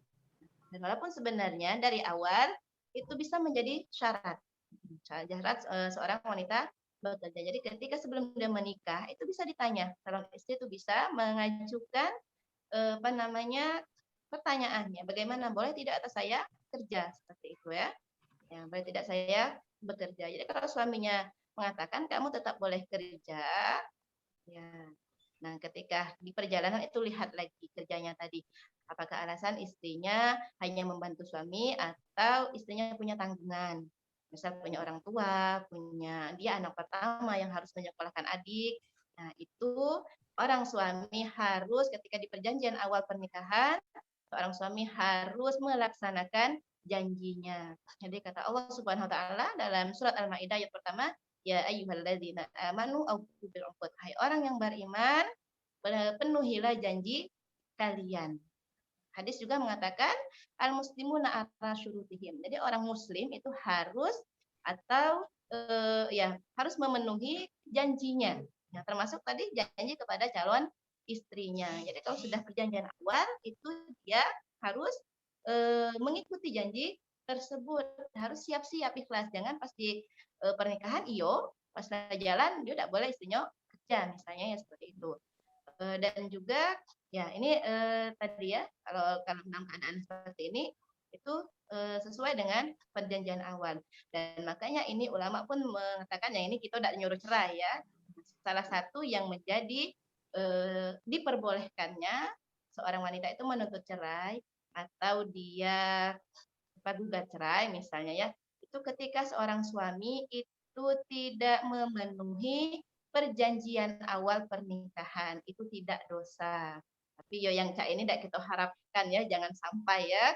Mudah-mudahan komunikasi itu jalan terus, jalan yang baik. Jadi bagaimana seorang muslim itu juga harus ketika berjanji, siapapun dia harus ditepati. Nah, jadi kalau kaitannya tadi, ya silahkan ini selama suaminya ridho, ya dengan yang tadi ya, waktu anak, waktu bertemu, waktu pelayanan, ya silahkan dilanjutkan. Mudah-mudahan suaminya paham bahwasanya profesi istrinya itu sangat diperlukan oleh orang lain. Ya itu saja ya, Mbak. Untuk yang mau bertanya langsung bisa raise hand ya. Terima kasih Ustazah Mimi. Ada lagi pertanyaan, ada beberapa pertanyaan Ustazah yang ini mengenai suami yang memang tidak mau mencari nafkah gitu. Jadi ada pertanyaan bagaimana hukumnya uang istri untuk mencukupi kebutuhan keluarga sedangkan suami tidak bekerja. Kemudian bagaimana menyikapi suami yang tidak kerja, yang memang tidak punya kemauan untuk mencari nafkah. Gitu. Suami yang tidak mau mencari nafkah ya. Ya, jadi ibu-ibu sekalian, ini sebenarnya masalah yang fatal ya. Mengapa sekarang itu juga kasus perceraian itu meningkat karena apa? Seorang laki-laki itu tidak disiapkan menjadi seorang suami dan tidak pernah dibebankan tanggung jawab dan tidak pernah diingatkan bahwasanya ketika dia menikah itu dia akan memikul tanggung jawab yang sangat besar. Begitu juga seorang istri banyak tidak dipersiapkan oleh ibunya untuk menjadi seorang istri. Ya, kebanyakan sekarang kalau ibu biarlah, tidak usah anak bantu-bantu aku, dia nak belajar alasan ya. Padahal megang HP tidak mungkin belajar terus. Jadi itu. Jadi kita yang memiliki anak laki-laki ya masuklah ke depan. Sekarang ada anak yang masih SD, anaknya atau yang sudah siap nikah, itu dipersiapkan. Bahwasanya tugas utama mereka ketika menikah itu adalah mencari nafkah, bukan numpang istrinya, bukan numpang harta wong tuanya kalau kita ya seperti itu. Nah, jadi ini kaitannya seorang suami itu tidak memberikan nafkah secara materi. Berarti dia tidak memberikan hak istrinya. Tidak memberikan hak kepada istrinya dan dia mengabaikan tanggung jawabnya. Ya, berarti kalau secara syariat ketika istrinya tidak ikhlas itu hukumnya dosa. Jadi tidak boleh seorang suami itu tidak memberikan nafkah, apalagi alasannya gengsi, alasannya malas misalnya ya. Ya, jadi itu dari pihak suami. Ketika seperti itu, ya maka sering banyak ar-rijalu qawwamuna 'alan nisa bima faddallahu ba'dahum wa bima anfaqu min amwalihim. Jadi seorang suami itu menjadi imam tadi dari kelebihannya, begitu juga yang utama adalah ketika dia memberikan nafkah berupa uang tadi. Maka jangan salah, sekarang itu banyak istri yang melawan. Tidak memenuhi kebutuhan materi istrinya. Jadi itu kalau kita ambil dari sisi pihak suami, itu dia berdosa dengan mengabaikan hak istrinya, tidak memenuhi tanggung jawabnya sebagai seorang suami. Dari segi istri, ini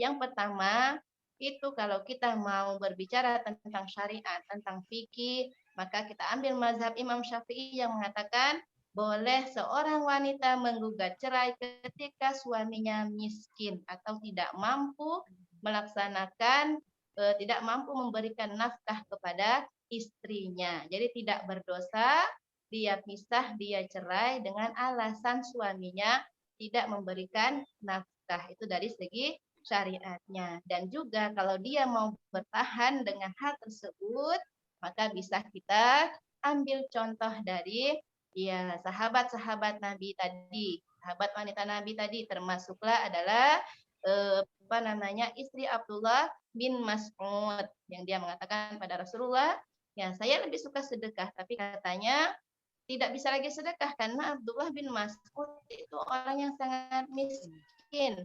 Bahkan hidupnya dan anak-anaknya saya yang tanggung, itu kata istri Abdullah bin Mas'ud itu mengadu kepada Rasulullah SAW.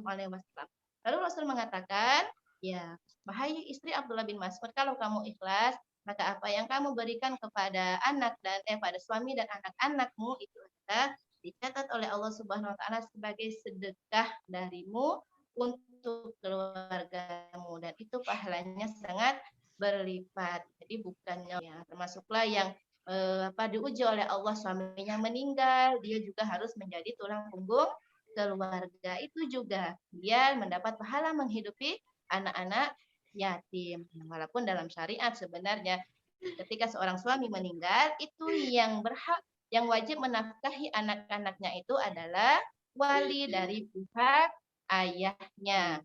Kalau ada kakeknya, kalau tidak adalah ya saudara ayahnya. Tapi itu jarang ya, jarang. Jadi yang harus pontang-panting kalau diuji seperti itu adalah ibunya. Dan ibu, seorang ibu yang seperti itu, dia diberikan oleh Allah pahala sedekah. Pahala sedekah, dan pahala sedekahnya itu besar karena diberikan kepada kerabat ya. Jadi itu ya, silahkan dikomunikasikan lagi untuk masalah nafkah ini. Ada laki-laki ya yang seperti itu ya memang ya. Jadi ibu ya memiliki ya pilihan-pilihan. Kalau tidak mau ini ya harus ikhlas ya, harus ikhlas, dan komunikasi juga harus bagus. Walaupun kita ini mungkin ada hal-hal yang bisa dibantu oleh suaminya seperti itu. Itu saja jawabannya. Ya.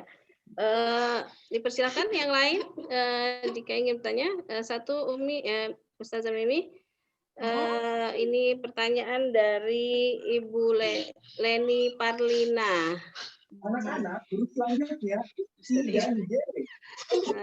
Tentang ini terkait sama itu hukum asalnya bahwa wanita itu harusnya tinggal di rumah, Ustazah. Ya. Gimana? Hilang. Ini sementara kan harus bantu keuangan keluarga. Itu gimana? Itu tadi. Ya. Hukum asalnya tinggal di rumah, ya, tapi dibolehkan keluar dengan hajat tadi, dengan keperluan. Termasuk keperluan itu adalah bekerja. Itu saja.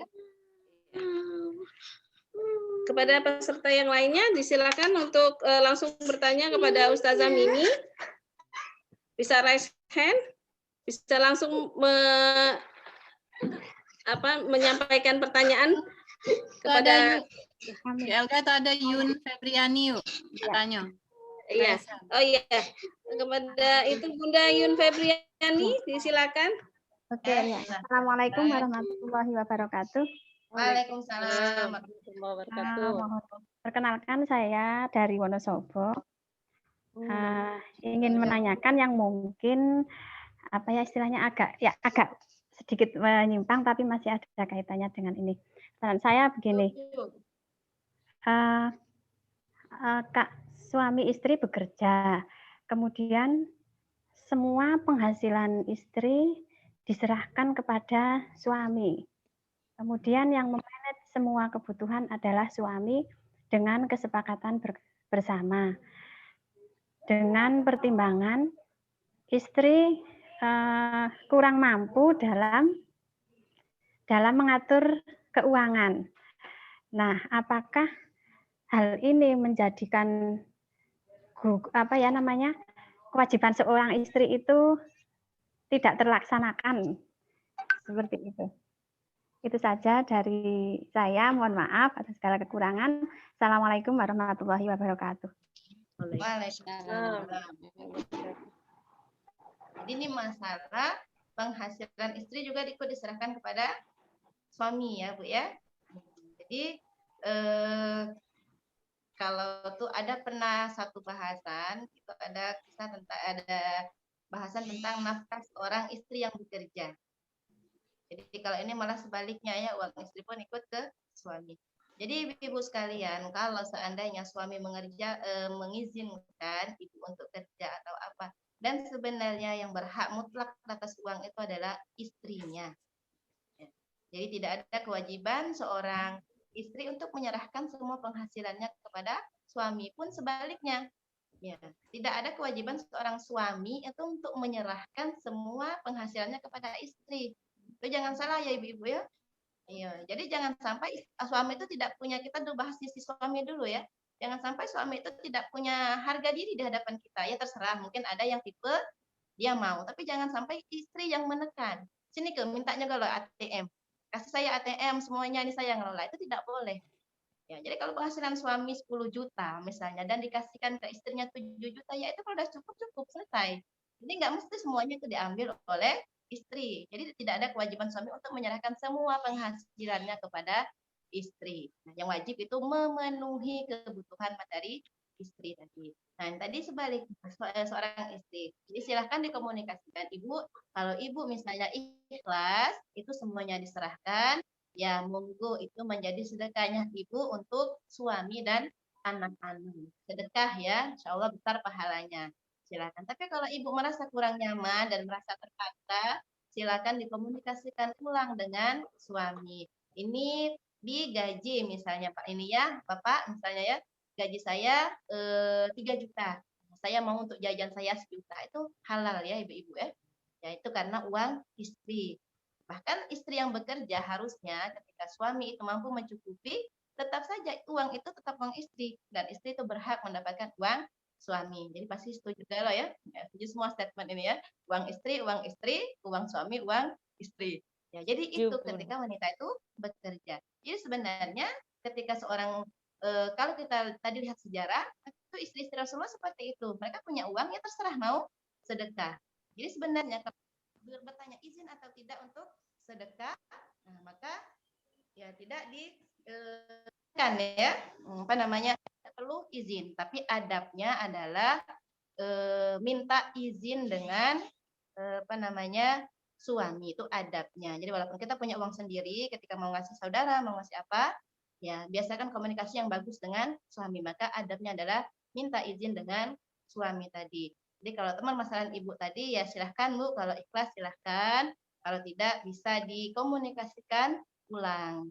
Ya kayaknya nggak enak, kayaknya nggak ada tabungan. Nah, jadi itu karena alasan tadi istri tidak bisa manajemen uang, ada yang seperti itu. Nah, tapi jangan dipaksa istri untuk menyerahkan semua. Misal ibu bagian, Ma, minta tolong Ma ya bagus-bagus ini ya, minta tolong Ma, nanti untuk listrik, untuk ini, untuk ini. Jadi istri masih punya sisa dan tabungan hasil dari payahnya sendiri. Tapi kalau tadi memang mutlak dan ikhlas, kuncinya ikhlas ya, karena itu memang uang pribadi istri, yaitu silahkan. Nah, silahkan dikasihkan. Ya itu Ibu ya jawabannya.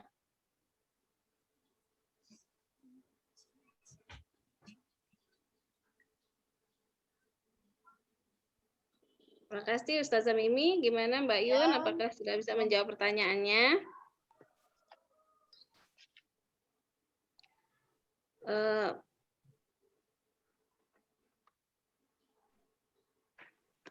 Satu mungkin Ustazah yang menggelitik di hati saya.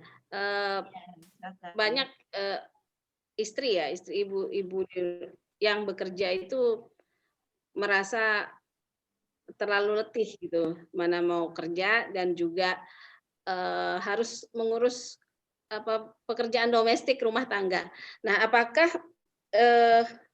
menyediakan khodimat itu juga merupakan kewajiban dari suami dalam rangka mencukupi kebutuhan keluarga tadi, Umi? Itu Ustazah. Jadi itu masalah khodimat ya, ART ya. Kalau kita bahasanya rewang ya. Jadi Ya. masalah khodimat. Iya. Jadi jangan salah, zaman dulu rata-rata punya budak ya. Budak itu lebih rendah. Kalau sekarang nggak ada lagi ya. Jadi seperti itu. Bahkan kan kalau kisahnya itu pernah putri Rasulullah Fatimah itu minta budak ya dengan ayahnya ya, dengan ayahnya Rasulullah. Jadi kalau nak ngeluh urusan rumah tangga domestik itu bukan kita baik. Sekelas putri Rasulullah, ya Fatimah pun itu mengeluh dengan susahnya urusan rumah tangga. Jadi ibu-ibu sekalian seperti ini untuk masalah ini. Sebenarnya ya kalau kita mau ambil syariat hukumnya, hukum asalnya termasuk kebutuhan istri secara tadi ya, makanan, pakaian, tempat tinggal dan turunannya itu termasuklah ART tadi, termasuklah khodimat tadi. Jadi hukumnya wajib menyediakan ya khodimah tadi, ART tadi bagi suami yang mampu. Bagi suami yang mampu, walaupun sisanya dikit misalnya ya, tapi untuk keberlangsungan keharmonisan rumah tangga, ya itu wajib bagi suami yang mampu. Kalau tidak mampu lain lagi ceritanya ya. Dan ibu-ibu jangan ngoyo. Ya, ada tipe orang yang tidak mau, saya bisa semua. Nah, itu tidak boleh ya. Nah, karena tugas utama ibu-ibu adalah melayani suami, ngadeni suami, ngomong istilahnya ya, atau apa ya. Ya, jadi kalau suaminya mau ngasih ART, jangan ditolak. Kalau kami udah galak, iya, rugi dikasih suami udah galak. Ya bisa siapkan materi, kita bisa cari uang dengan cara lain, kita bisa fokus mendidik anak.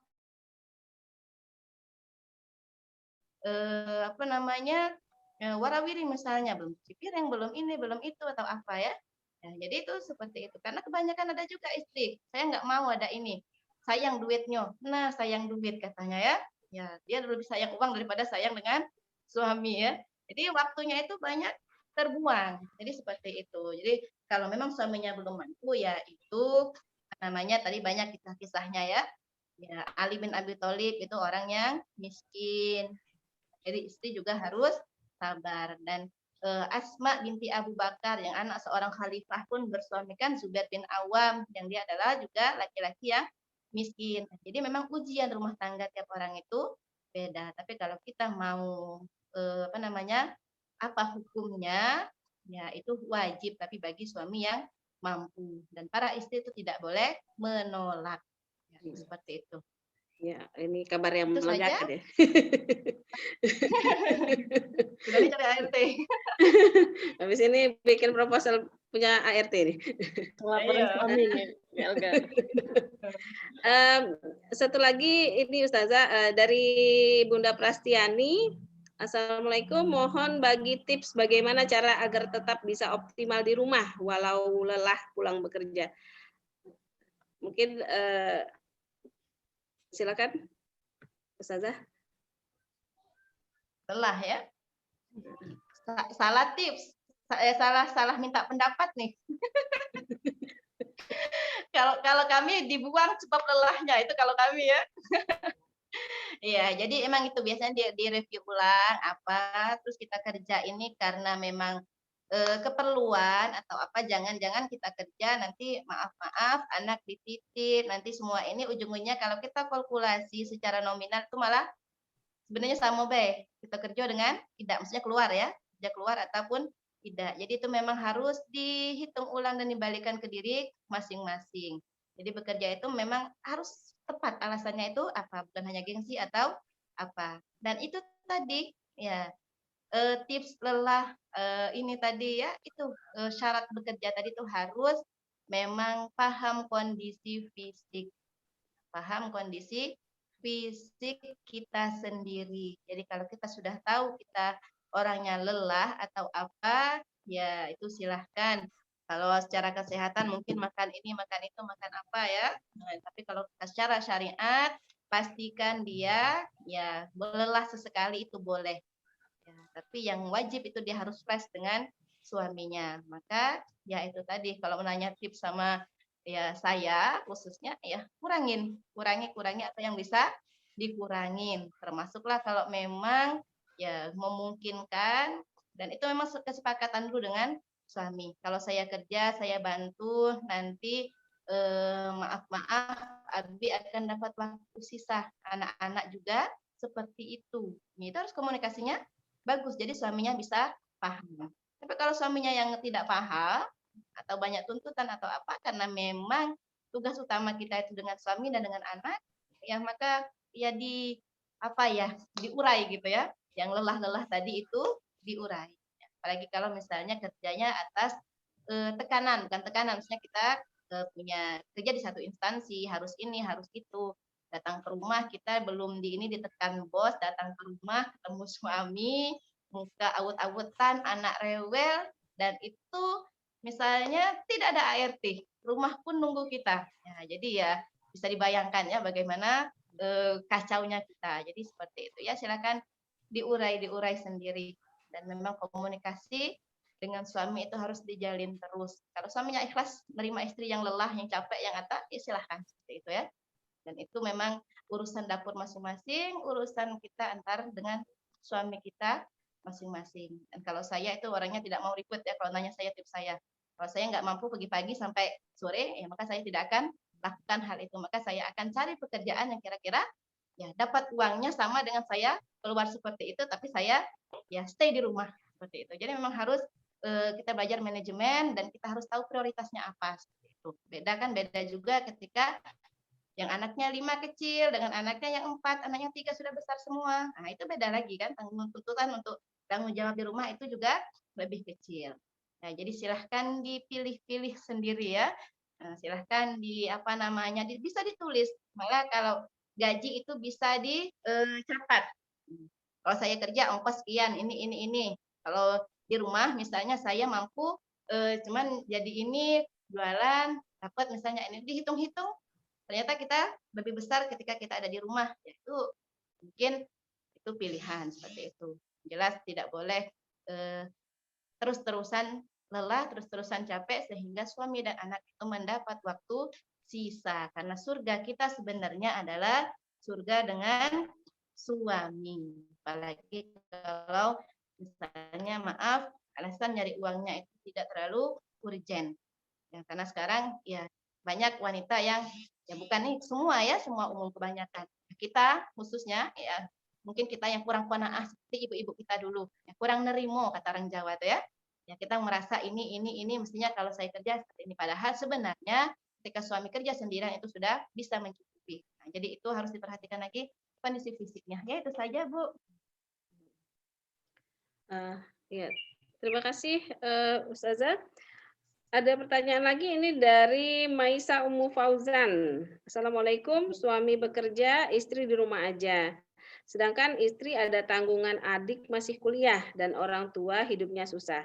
Kadang mintanya malu sama suami. Apa suami wajib membantu atau hanya sekedarnya saja? Demikian Ustazah. Jadi ini bisa dikatakan istrinya tangguh tulang punggung atau enggak bagi keluarganya ya, bagi keluarga istrinya, bukan dia dengan suaminya. Jadi itu kalau di awal-awal nikah itu bisa disyaratkan, dan sebenarnya yang sebaiknya adalah istrinya nggak kerja, tapi kebutuhan orang tua istri, adik-adiknya itu suami yang tanggung. Sebenarnya itu bagusnya seperti itu. Ya silahkan kalau ini ya silahkan dibujuk ya suaminya ya, silahkan dibujuk suaminya dan jangan malu sebenarnya. Dan seorang suami pun sebenarnya ketika menikah itu bukan hanya istrinya ya, tapi banyak ya istri, keluarga istri sudah tahu misalnya istrinya, calon istrinya dari keluarga kurang mampu, dan istri itu mempunyai kewajiban seperti kita yang tadi mempunyai kewajiban untuk memenuhi kebutuhan keluarganya. Maka di sini kalau memang ada yang bisa diberikan, ya itu silakan minta kepada suaminya. Dan yang sebenarnya suaminya jangan sampai dipinta ya, harus paham. Nah, istrinya itu punya tanggungan tadi, punya tanggungan. Dan kalau diizinkan oleh suami, ya boleh dia kalau mau bekerja. Tapi lagi-lagi tadi lihat skala prioritas. Dia lebih prioritas kepada keluarga istri, kita lebih prioritas kepada keluarga dia sendiri, termasuk suami dengan anak-anaknya. Jadi semua ada pilihan, ada konsekuen tertentu. Ya, jadi kalau memang sepertinya suami masih mampu memberi, ya silahkan minta, tidak masalah. Dan itu memang harus ditekankan, suami nggak perlu istri minta dulu baru dikasih. Ya, karena memang tipe-tipe ya banyak ya wanita yang kayaknya malu ya singko kalau mau minta sama suami. Ya, jadi itu ya. Jadi kalau ada seperlunya, dan mudah-mudahan ibu tidak sendiri ya, maksudnya ada keluarga lain. Jadi mungkin dari ibu bisa berapa, dari saudara lain juga bisa berapa. Seperti itu ya. Iya. Jadi Ustazah, ini kalau kita misalnya nggak kerja tadi, kita nggak punya penghasilan, jadi kita dapat nafkah dari suami. Kemudian kita ingin ngasih ke keluarga kita. Apakah kita wajib pamit dulu izin dengan suami atau bagaimana? Iya. Itu kalau statusnya nafkah penuh dari suami, maka wajib izin karena itu uang suami. Ya. Ya. Ya. Ya, itu semoga menjawab ya pertanyaan bunda-bunda. Kecuali kalau dia hasilnya kerja sendiri misalnya ya, dia kerja dan itu sebenarnya secara syariat tidak apa-apa, tidak izin, tapi adabnya kita saja tidak senang kan kalau suami ngasih ke situ kita nggak tahu ya. Ya begitu juga adabnya kita sama suami. Jadi walaupun kita mau ngasih, ya mudah-mudahan suaminya pada paham-paham semua ya. Tapi kalau itu kaitannya uang suami, maka harus izin. Dan suami yang baik itu tidak boleh tidak mengizinkan. Ya, karena mertua itu adalah orang tua juga. Beda lagi kalau saudara ya. Jadi jangan galak ribut karena dulur kata orang tua ya, karena saudara. Jadi kalau saudara itu bukan tanggungan kita. Yang tanggungan kita itu adalah orang tua. Apalagi kita perempuan, misalnya kita anak kita yang dituntut untuk memenuhi kebutuhan orang tua. Tapi kalau adik sebenarnya, apalagi kalau saudara sudah menikah, itu bukan kewajiban kita. Jadi jangan mau dirusak rumah tangga gara-gara ya seperti itu. Kita harus tahu prioritasnya. Apa yang wajib bagi kita, apa yang sifatnya sunnah, umpamanya sebagai sedekah. Ya itu ya, Bu ya. Baiklah, mungkin yang lain yang ingin mengajukan pertanyaan, silakan untuk raise hand. Assalamualaikum. Waalaikumsalam. Dari Palembang nih. Assalamualaikum. Saya dari Palembang. Salam. Iya, boleh bertanya, Bu. Mohon maaf, Ibu bisa perkenalkan diri dulu sebelumnya. Iya. Saya Dinar, Bu, dari temennya Jemaah Salimah. Ya. Iya. Pertanyaan saya, bagaimana cara menghadapi suami yang kurang bersyukur? Karena selama berumah tangga, semua ekonomi dibantu oleh istri. Jadi suaminya tuh gajinya utuh gitu loh. Jadi yang jadi pertanyaan, pokoknya semuanya dari mulai sekolah anak dan sebagainya, istri itu membantu. Hanya suaminya itu kurang bersyukur. Nah, bagaimana istri untuk tetap kuat sampai saat ini menghadapi sifat, watak, dan perilaku suaminya. Yang kedua, dalam hal bekerja itu istri mobile kadang ya, macam-macam kerjaannya itu karena wira swasta. Terpaksa kadang kalau lagi ada acara tugas di luar meninggalkan kewajiban seorang istri pada suaminya. Alhasil istrinya meninggalkan uang untuk suaminya makan, jajan di luar supaya tidak perlu masak. Apakah yang istri lakukan itu salah? Ya, ini berkaitan di antara kedua pertanyaan itu. Makasih Ustazah ya. Assalamualaikum. Waalaikumsalam. Waalaikumsalam Bu Dinar. Nah, ini loh tokoh simpatisan Salimah yang luar biasa. Makasih Bu Dinar udah bergabung. Ibu siapa lupa lagi ya? Salimah Palembang. Ya, Ibu Asfi Zaitun, Ketua Mbak Komisi Asfi. Hukum. Zaitun Benar. Saya banyak kenal orang Salimah Palembang nih. Kenal sama Ibu Dina. Gimana Bu? Ini saya lagi di pameran. Jadi Oh, ya, suaranya sayup-sayup sampai. Ya, silakan Ustazah bisa menanggapi pertanyaan Ibu Nina. Ya, jadi itu Bu ya. Jadi karena sudah keseringan, sudah lama dibantu, jadinya ya sampai sekarang itu kayaknya bukan tidak bersyukur ya kalau kami lihat. Jadi dia dalam posisi nyaman ya, posisi nyaman. Seolah-olah jadi karena sudah kebiasaan, ya dia mikirnya kewajiban materi itu kewajiban istrinya seperti itu. Maka dari awal sebaiknya sebelum terjadi terlalu panjang ya, terlalu panjang. Nah, itu cepat-cepat dikat dan diingatkan.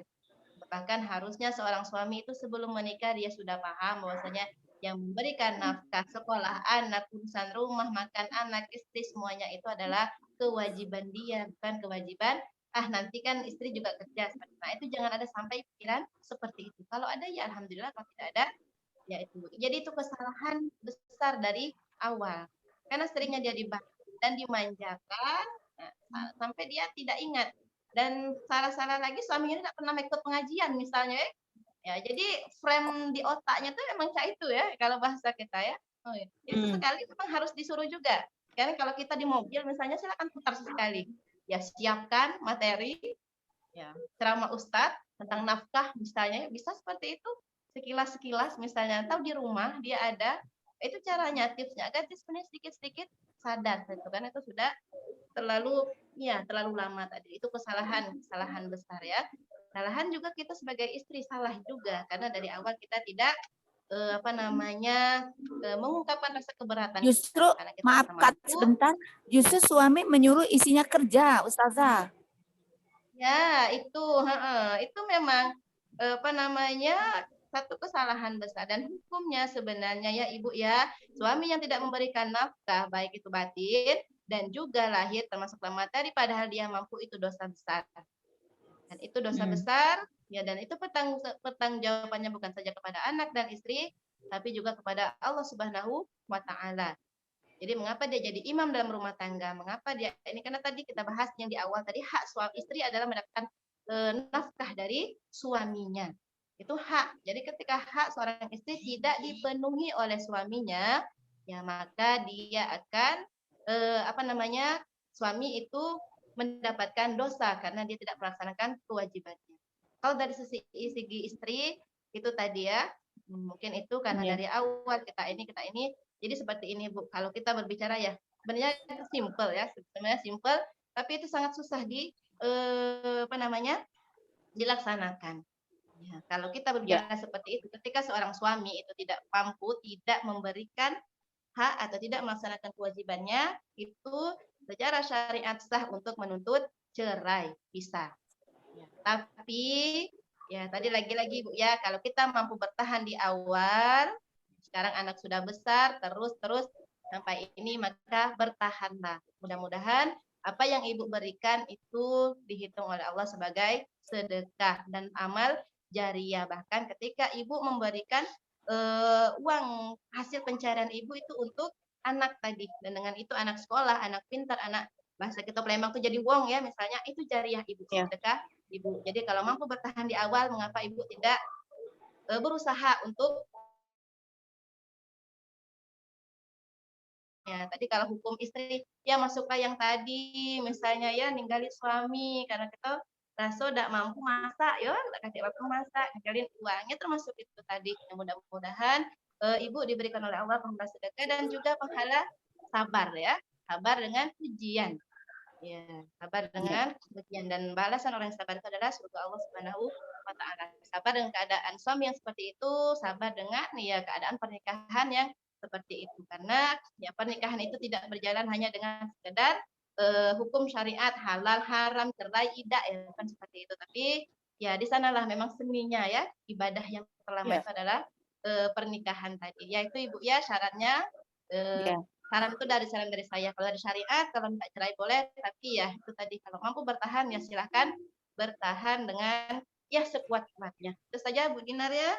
Terima kasih, Ustazah. Ya, Sama-sama. Assalamualaikum. Assalamualaikum warahmatullahi wabarakatuh. Ini Ustazah ada pertanyaan dari Ibu Yanti. Assalamualaikum, bolehkah istri memberi batasan suami dalam memberi uang kepada orang tuanya? Silakan Ustazah. Iya. Sebelumnya kita sampai jam berapa ya? Oh iya ya, 11.30. Ya saya nggak masalah, tapi yang lain gimana? Kalau lanjut boleh lanjut. Ini Lanjut soalnya aja, pertanyaannya banyak nih Ustazah. Ya. Dan menarik-menarik. Ya, boleh. Ya, jadi batasannya itu adalah di rumah cukup atau tidak. Jadi batasannya itu bukan 200.000, 500.000. Jadi batasannya itu adalah kecukupan nafkah di rumah tersebut, termasuklah ya makan, pakaian dan lain-lainnya seperti itu.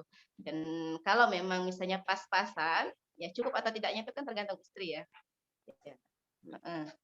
Maka seorang laki-laki sebelum menikah itu harus ini dulu ya, harus pilih-pilih dulu istri. Jangan sampai penghasilan 5 juta, ya dia pilih istri ya, nomornya aja sekali berapa misalnya ya, 5 juta, jadi langsung habis ya, jadi seperti itu. Jadi kalau batasannya itu cukup atau tidak di rumah tangga.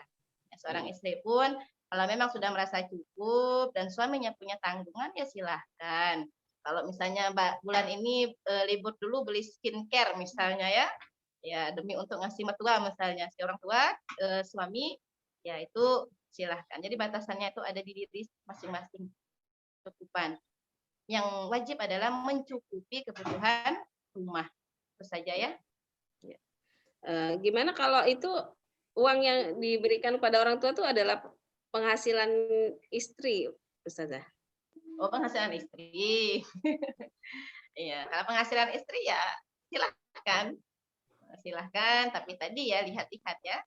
Lihat kita mengutamakan yang mana, jangan sampai istilahnya bentrok, ada gesekan atau apa. Jadi yang yang baiknya itu memang semuanya ya senang sama-sama, senang semuanya seperti itu. Jadi kalau memang uang istri gajinya 2 juta dan misalnya cukup untuk nutupin kebutuhan rumah tangga, misalnya ya bantu suami 1 juta dan masih ada 1 juta ya silakan 500 mau dikasih orang tua, misalnya 500-nya kita simpan seperti itu. Jadi sebaiknya kalau memang ditakdirkan punya suaminya yang baik, izin. Kalau ditakdirkan suaminya yang cemekean kata orang tuh ya, yang nggak mau tahu, yang mau enak sendiri, ya sudah kasih pedok izin. Itu kalau uang istri, kalau uang suami jangan ya. Seperti itu. Itu saja Bu. Ya. Mungkin mengingat waktu, begitu banyak pertanyaan yang mungkin belum bisa diakomodir oleh saya sebagai moderator. Mungkin nanti bisa dikirim via WA apa gimana ya Ustazah ya? Ya, boleh silakan Insya Allah. Nah, nanti di grup bisa juga disampaikan ya, nanti dibahas bersama ya Ustazah ya. Ya, jangan cepat-cepat live grup berarti ya. Iya. Mohon maaf ya bunda-bunda sekalian yang belum terakomodir, waktu juga yang membatasi kita. Terima kasih Ustazah Mimi yang sudah memberikan pencerahan kepada kita. Semoga apa yang disampaikan menjadi ilmu dan juga menjadi suatu bekal untuk penerapan kita di dalam kehidupan berumah tangga. Mbak, bisa sampaikan kalimat penutup, Mbak? Oh iya, silakan Ustazah. Ya, Bu. Iya.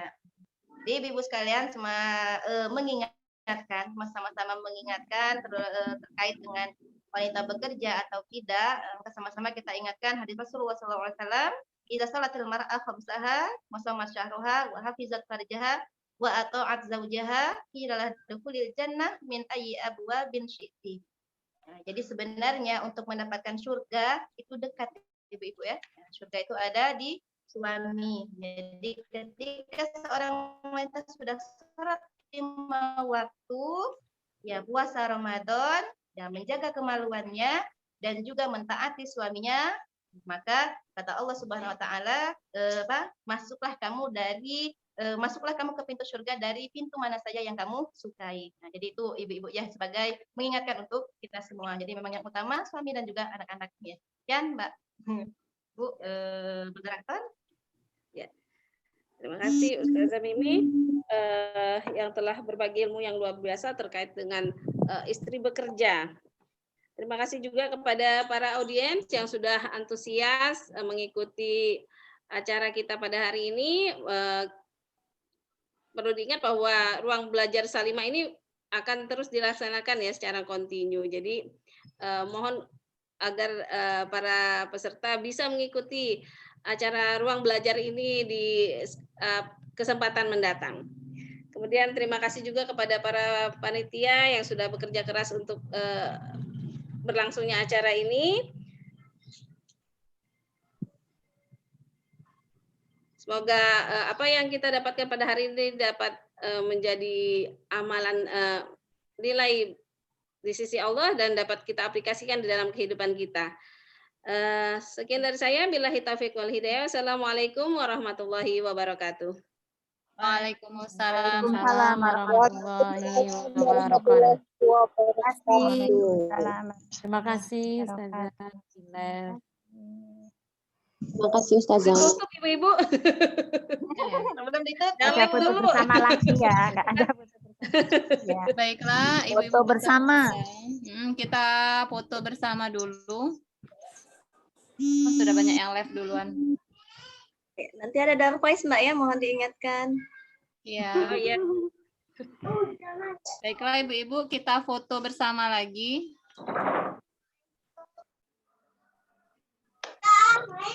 Oke.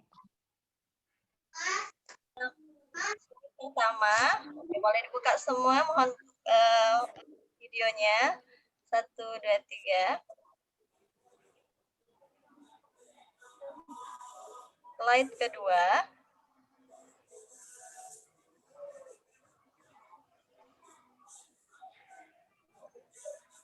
Ketiga.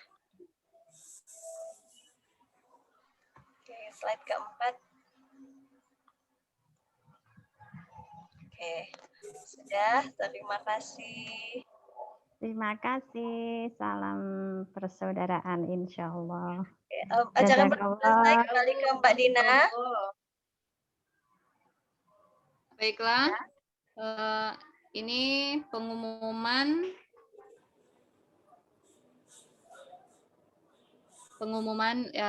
pemenang door prize kita pada hari ini. Oh ya, kita ucapkan terima kasih dulu kepada sponsor kegiatan Rumah Belajar Salimah yang terselenggara pada hari ini. Sponsornya yang pertama HNI BC Eyang Rudi, yang kedua Mosaic Frozen Food and Fashion, yang ketiga Malika Craft, yang keempat Husna Nasi Arab. Terima kasih kepada sponsor terselenggaranya kajian kita pada hari ini. Baiklah, untuk nama peraih door prize kita pada hari ini, yang pertama Ibu Yun Febriani dari Wonosobo. Ibu Yun, masih ada? Selamat Ibu. Selamat Ibu Yun Masih, Febriani. ya terima kasih. Terima kasih antusiasnya Bu. Yang kedua Ibu Handriani dari Karawang. Apakah masih ada Ibu Handriani? Yang ketiga Merisa dari Palembang. Yang keempat Maisa Umu Fauzan dari Palembang juga nih ya Mbak Kiki ya. Nanti chat Ana. Ya, yang kelima Ibu Dinar tadi ya. Alhamdulillah. Makasih. Ibu Dinar ini yang punya Tazkiyah Travel ya? Ya Mbak. Temannya Mbak Perni, Mbak Asmi. Ya, salam kenal. Yang keenam ini ada peserta yang menginspirasi karena dia sambil bekerja dan tetap ikut kajian kita, yaitu Ibu Ria Marika Tusina dari Muara Enim. Alhamdulillah. Ya, ini untuk konfirmasinya bisa hubungi Mbak Kiki, itu tertera di layar kita 0856 0934 7996.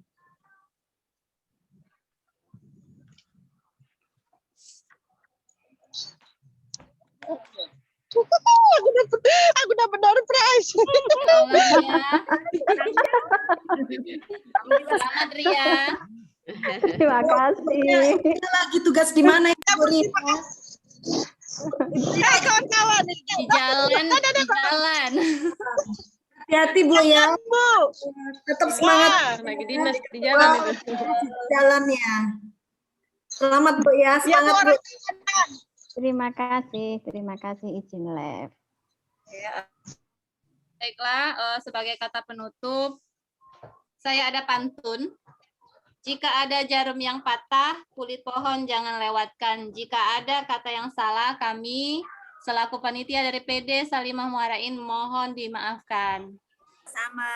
Ya, kita tutup kajian daring khusus wanita kita Rumah Belajar Salimah pada hari ini dengan melafazkan hamdalah. Alhamdulillah. Undangan berikutnya. Terima kasih. Ya, bulan depan insyaallah Bu. Saya minta maaf apabila ada salah-salah kata, kepada Allah mohon ampun. Wassalamualaikum warahmatullahi wabarakatuh. Waalaikumsalam. Dengan doa kafaratul majlis ya. Subhanakallahumma wa bihamdika asyhadu an la ilaha illa anta astaghfiruka wa atubu ilaik.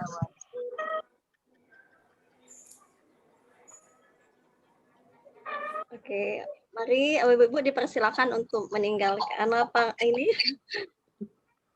Boleh diizinkan. Bu, terima kasih banyak.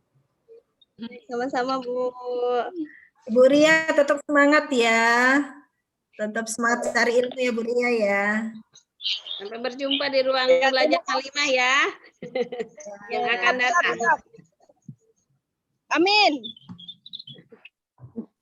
Tetap semangat.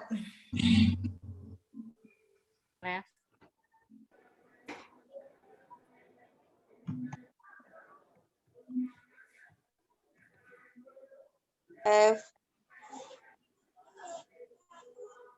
Nah, udah Mas. Dan. Jenep ya.